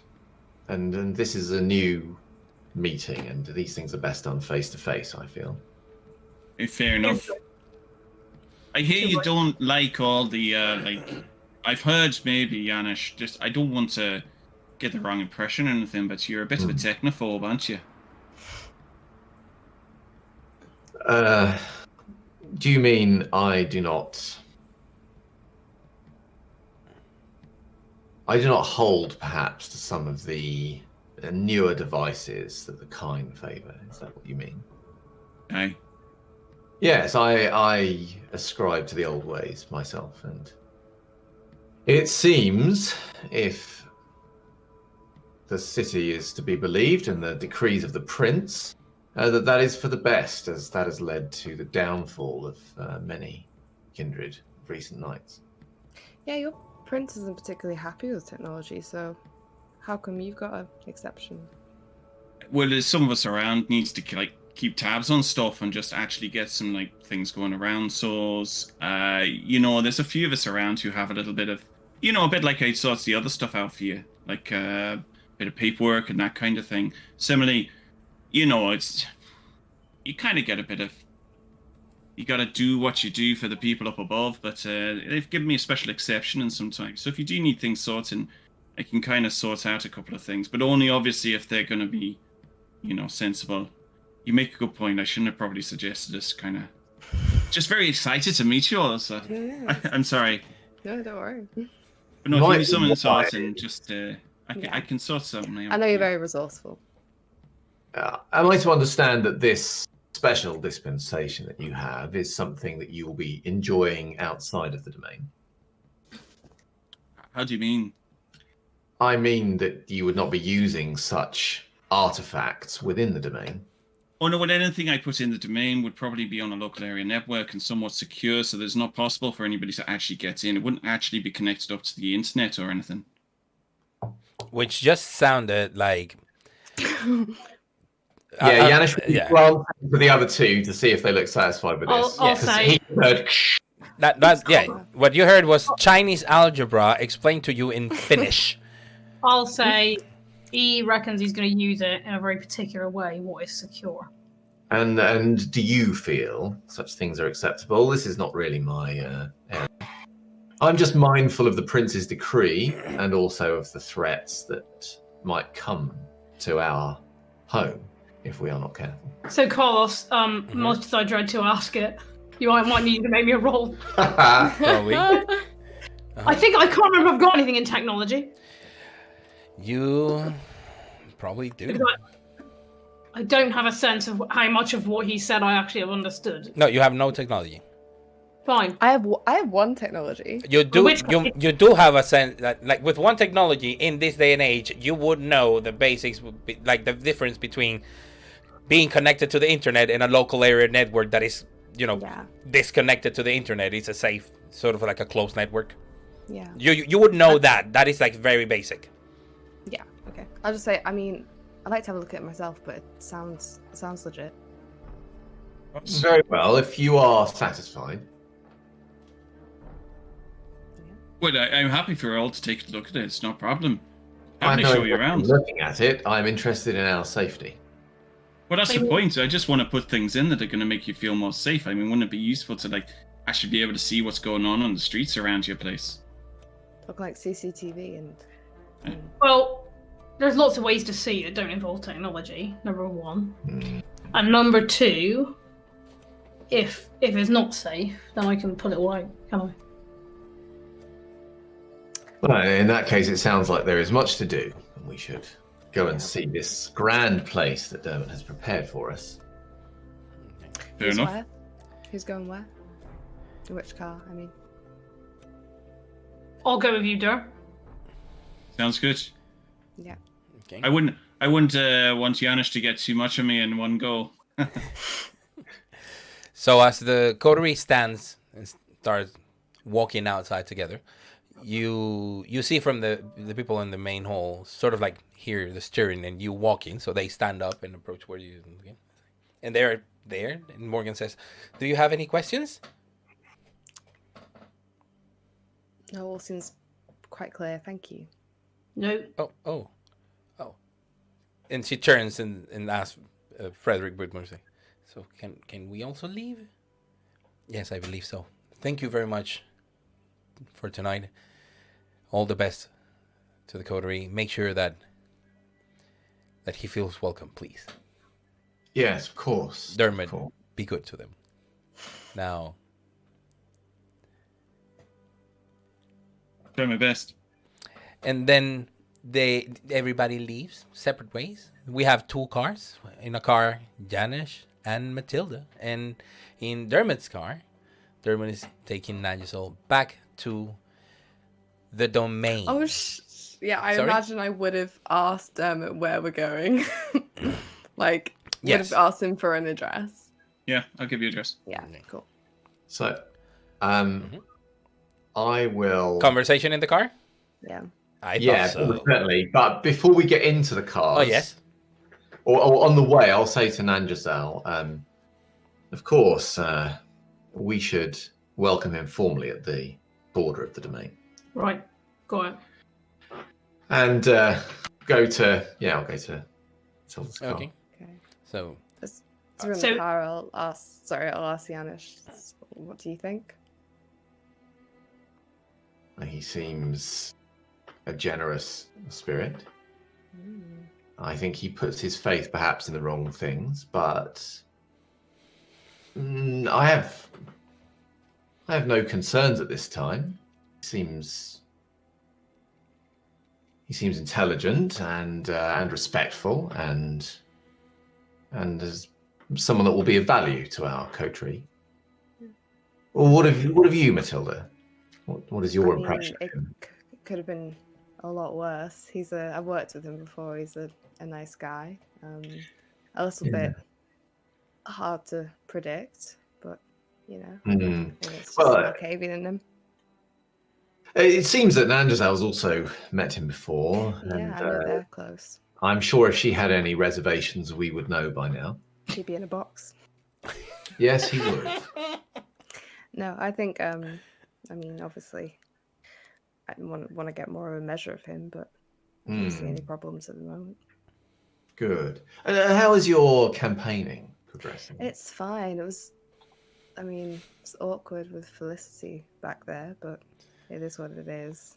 oh, now, Janusz, you realize when Matilda says it was awkward with Felicity, now you realize that's Felicity. You have never met her before. Yeah. I'll say, she is the one. Yeah, you have seen her in Ashton Court maybe when you go, but it's not. I mean, there's so many people. So I confess, after the business with Roger Smith, I have not been associating with the Anarchs as much. With, of course, you aside. Yeah, thanks. No, I'm fully aware of your feelings on Roger Smith. But don't judge everyone on what Roger Smith may or may not have done. No, just that I do not know quite where his allegiances are. And whilst you are aware that there is business to be investigated, many of the Anarchs are under his thrall. Yeah. Well, I had a chat with him a few months ago, and it's Did he reveal anything to you? no, he's quite opaque. Is his nature, I think. He's a good politician. Yes, and a very old kindred. Yes, you don't want to push too much. Couldn't really have asked him, where were you on the night that Jonathan Fowler died? It's not really. I'm sure I wouldn't have got them. It was bold of you to go direct to the Lion's Den, though. Yeah, I mean, I think avoiding him would have it wouldn't have been a good look. It's best to see these head on. Something you actually kind of spending time with you, I think it's taught me a little bit about being more upfront. Well, I'm glad to hear it, though between us, such a life brings its own challenges. Yeah, sure. And then I'll... Okay. Yeah. And what is going on the So- Dermot mobile? So when we get in the Dermobile. car, well, sort of as he starts off, I'll say, first things first, we have to stop when we get to the border of the domain because there's, order of protocol to be observed, and so I'll give him whatever is the name of the road. Yeah, or the street. Yeah. Yeah, the precise point on the road to stop, and I'll say, I've assumed, possibly incorrectly, that they're also going to stop. Yeah. I mean, I'll keep driving until Janusz says, please stop.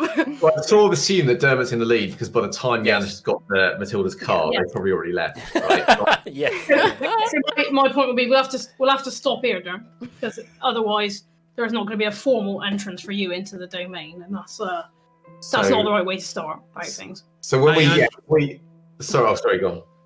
I understand Janusz is a bit of a traditional sot, isn't he? Yeah, but that's a good thing, isn't it? Oh yeah, absolutely. We could have people who kind of understand. I mean, obviously, us and the Cam boys, we all have a whole lot of traditions. So, Yeah, I but mean, I it's think not really us. he's not- It's the ones who aren't right respecting the rules and such. So, He's up, mate. You ain't got the monopoly on tradition. Believe me, tradition was around a look, long fucking I time. know there's before all Camarilla. traditions beyond that and all, but anyway, you know what I mean. I know what you mean. Anyway, help us. Look, what music do you want? Oh wait, you're not going to put on. Your choice. I got a You whole put lot. on Look, Metallica or something. I want to make a good impression, so you choose what you want. What? Well, I mean, I don't know. Just put on Metallica or something like that. Something good. I'll be like, Siri, play some Metallica. Who? Playing your Metallica playlist from Spotify. And then Master of Puppets starts playing.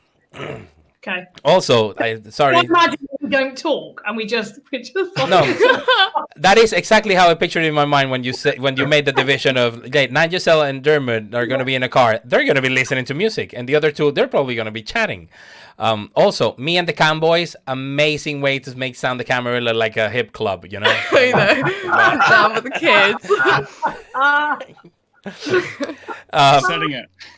So you get to the intersection where the street makes the boundary of the domain. So you stop in the at the corner before crossing the street, and you step out of the car.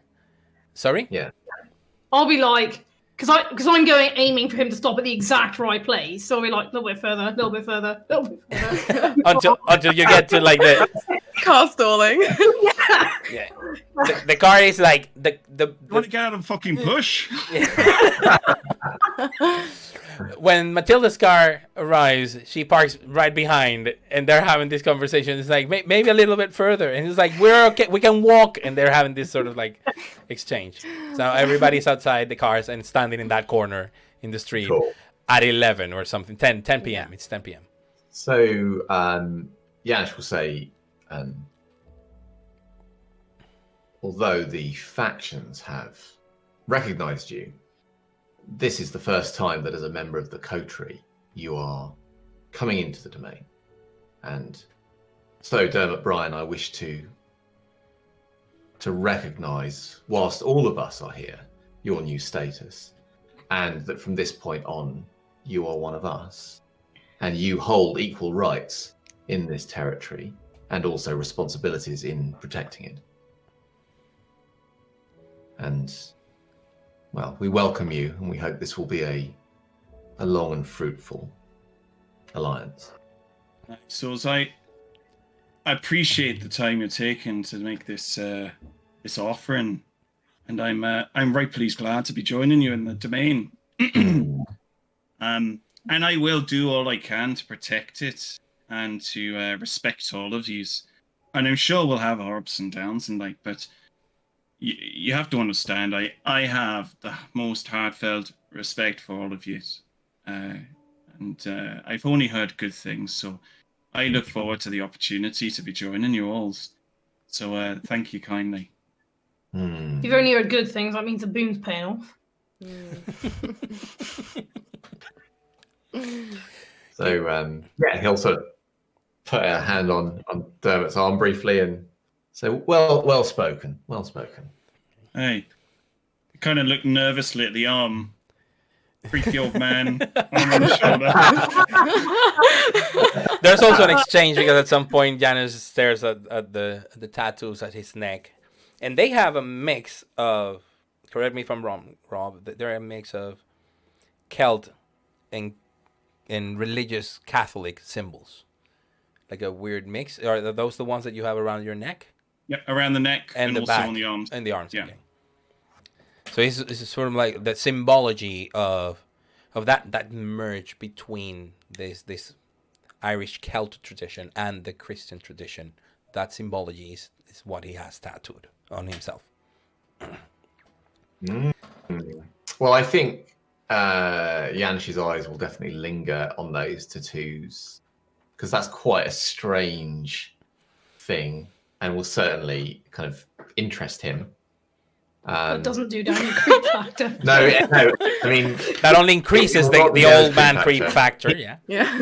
After a few sort of seconds of this, Matilda will be like, "So, back in the car. Can we walk from here?" Yes. We should be on our way. You're gonna take your gaff, Easy if you want to go.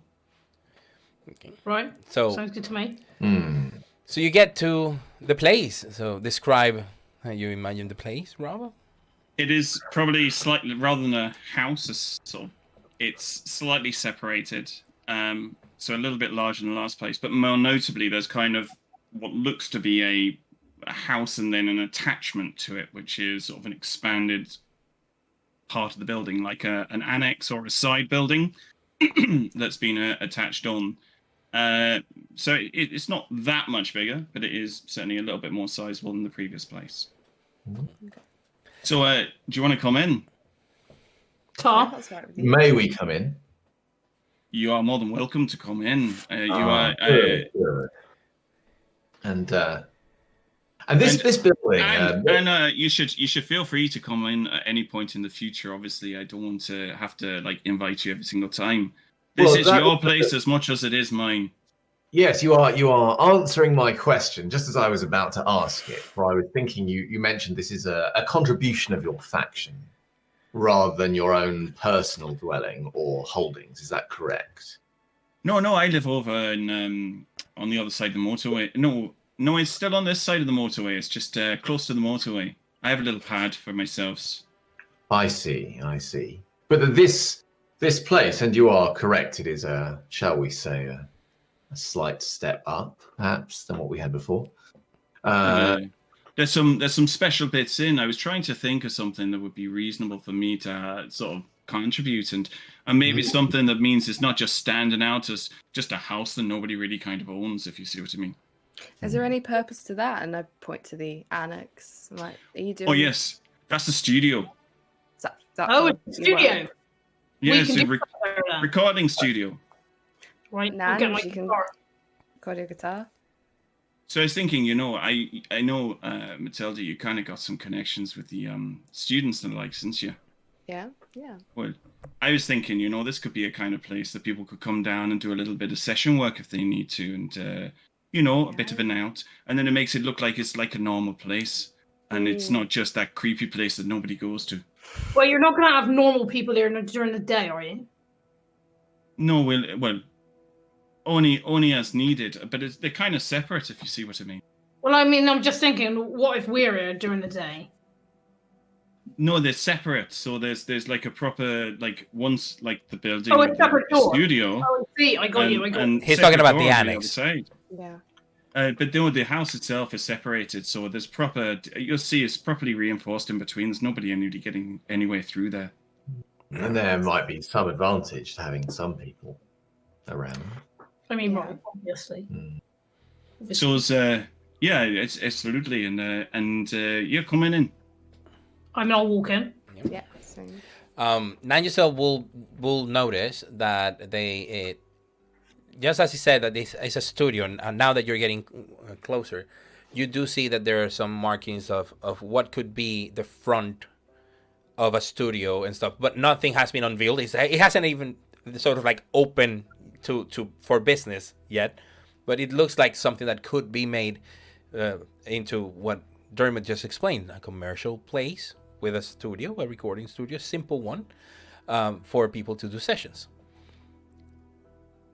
That means that there is nothing suspicious about the security cameras that are around the place, around the entrance, overlooking, because it's a business and it's music, and it is known that sometimes musical instruments or equipment is pricey. So not there's nothing out of place, but still looks well guarded.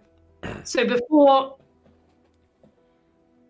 If I see that when I'm going, Janusz walks in. Could you please repeat that, because you froze there for a second? Sorry. If I see that when I walk, okay. If I see that when I walk in, so before Janusz goes in, I will say to him, or go back and point cameras out to him and say, "These things will record what you do and what you say, so other people can look at it and view it back." Well, So you just need to be aware of that when you're in here.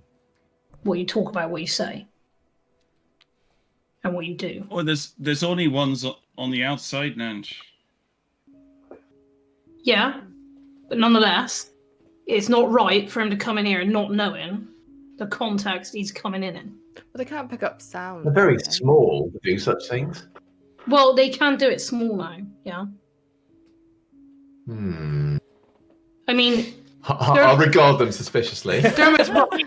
They're going on the outside. But my point stands the same. You've got to know what you're getting into in order for that to be right. Well, thank you, Nanjazal, for being my eyes and ears on this. But I imagine such things will also be valuable. Right. It's a good thing they're here, for sure. I just want you to be aware of what they do. That's all. Valuable. Sorry? I mean, it's not so much the stuff outside that's valuable. It's the stuff that's inside that'll be valuable, which is why we're protecting it with security. And to answer your point, Matilda, I mean, it's mostly visual. I mean, if you want to, I can add sound. I mean, this is a recording studio, so it's not exactly a challenge in some respects. Just put some little mics up if you want. Oh no, I just was wondering. I mean, it's easy for you to do, then maybe. I could have a play around, but for inside, it's all soundproofed, so the sound shouldn't get out. Yeah. Whatever happens inside here, that was kind of key and important. And there's no cameras inside because I didn't really want any problems in that way. That seems very wise. It's a good call, for sure. So it's, Where's your way out? I mean, if the door's compromised, where's your exit? well, this main building we got to. There's like the back door there, the front door. There's yeah. Right, it's just useful to know what your secondary exit is in case we can't go out the front sometime. Yeah, just the front, the back, and then the studio door. Right. And you'll kind of take them through and show them the studio door, which is a much more significant reinforced door, sort of through to the other, with a sort of a key pass and everything else. So, Looks pretty good. yeah, the place looks quite nicely decked out, and there's probably a couple of rooms that look like they're well appointed for perhaps a little sort of group area for people to sort of meet, lounge. It's very loungy. There's a lot of lounge space. Is it one floor? Or is it 2 floors? No, there's 2 floors Yeah. and Is it a door lounge? down to a basement as well. Well, immediately Basement. lounge. So, I mean, there's some security cameras around, but from the looks of it, you probably don't want to go into the basement. Why not? Well, actually, no, you can go into one bit of the basement because there's a place to stay in there in one room, but there's another room down in the basement that Janusz probably won't want to, from the sounds of it, Open you know. Okay. But it's all the computers. Oh, right, okay. Well, then I will leave that that business to those that wish to deal with such things. Well, the others of you, if you want to come and have a look, I mean, it's Janusz. I mean, you should probably come and have a look. There's some nice screens, and you can see what's on outside. Just what Nanj was saying. Might be interesting. You might like it. Yes, very well. I'll come with you and see these things. You go downstairs into the basement, and as Dermot says, it has a little bit of what looks like a room. And there is the main sort of area of the basement has computers and servers, but also it has a full monitor station. Multiple small screens showing you a lot more than just the outside of this haven. It seems as if Dermot has tapped into the CCTV feed of the Lockley's area. You can see one of the cameras that is like, you can recognize one of the streets. It's like, hey, that's the street leading to Janus's haven, and that is the one that has the camera for the traffic camera. Security for the domain. It's a pretty tight setup, mate. Can see most things around here. Is it? One of the things that can be seen is Caroline at the edge of the domain. Caroline is Teach's assistant. And she's standing there at the edge of the domain, turns her head to the camera, takes out her pad, writes something on it, and puts it to the camera, and it says, Teach wants a ward. Bleed now. Guess so. All of you. And then she walks. And that is where we are going to draw the session to a close. Oh my god, English is so difficult sometimes. So that's the end of season 2, episode 6 of Blood on the Severn. Once again, a very warm welcome to Rob. I hope you had a fantastic time and that is just heralding the future. A big shout out to the man Sam Hubert himself coming, Yes. Thank you, Sam. doing his interview. Amazing. And to all of you, our followers and patrons and supporters, our community, you're all awesome. And I'm going to stop talking because English got really difficult for me. So until next week, I'm going to love you and leave you. And I'll see you next Monday for episode 7 of Blood on the Severn, which I think sounds nice. So I'm going to end with a rhyme. Bye. Bye. Bye.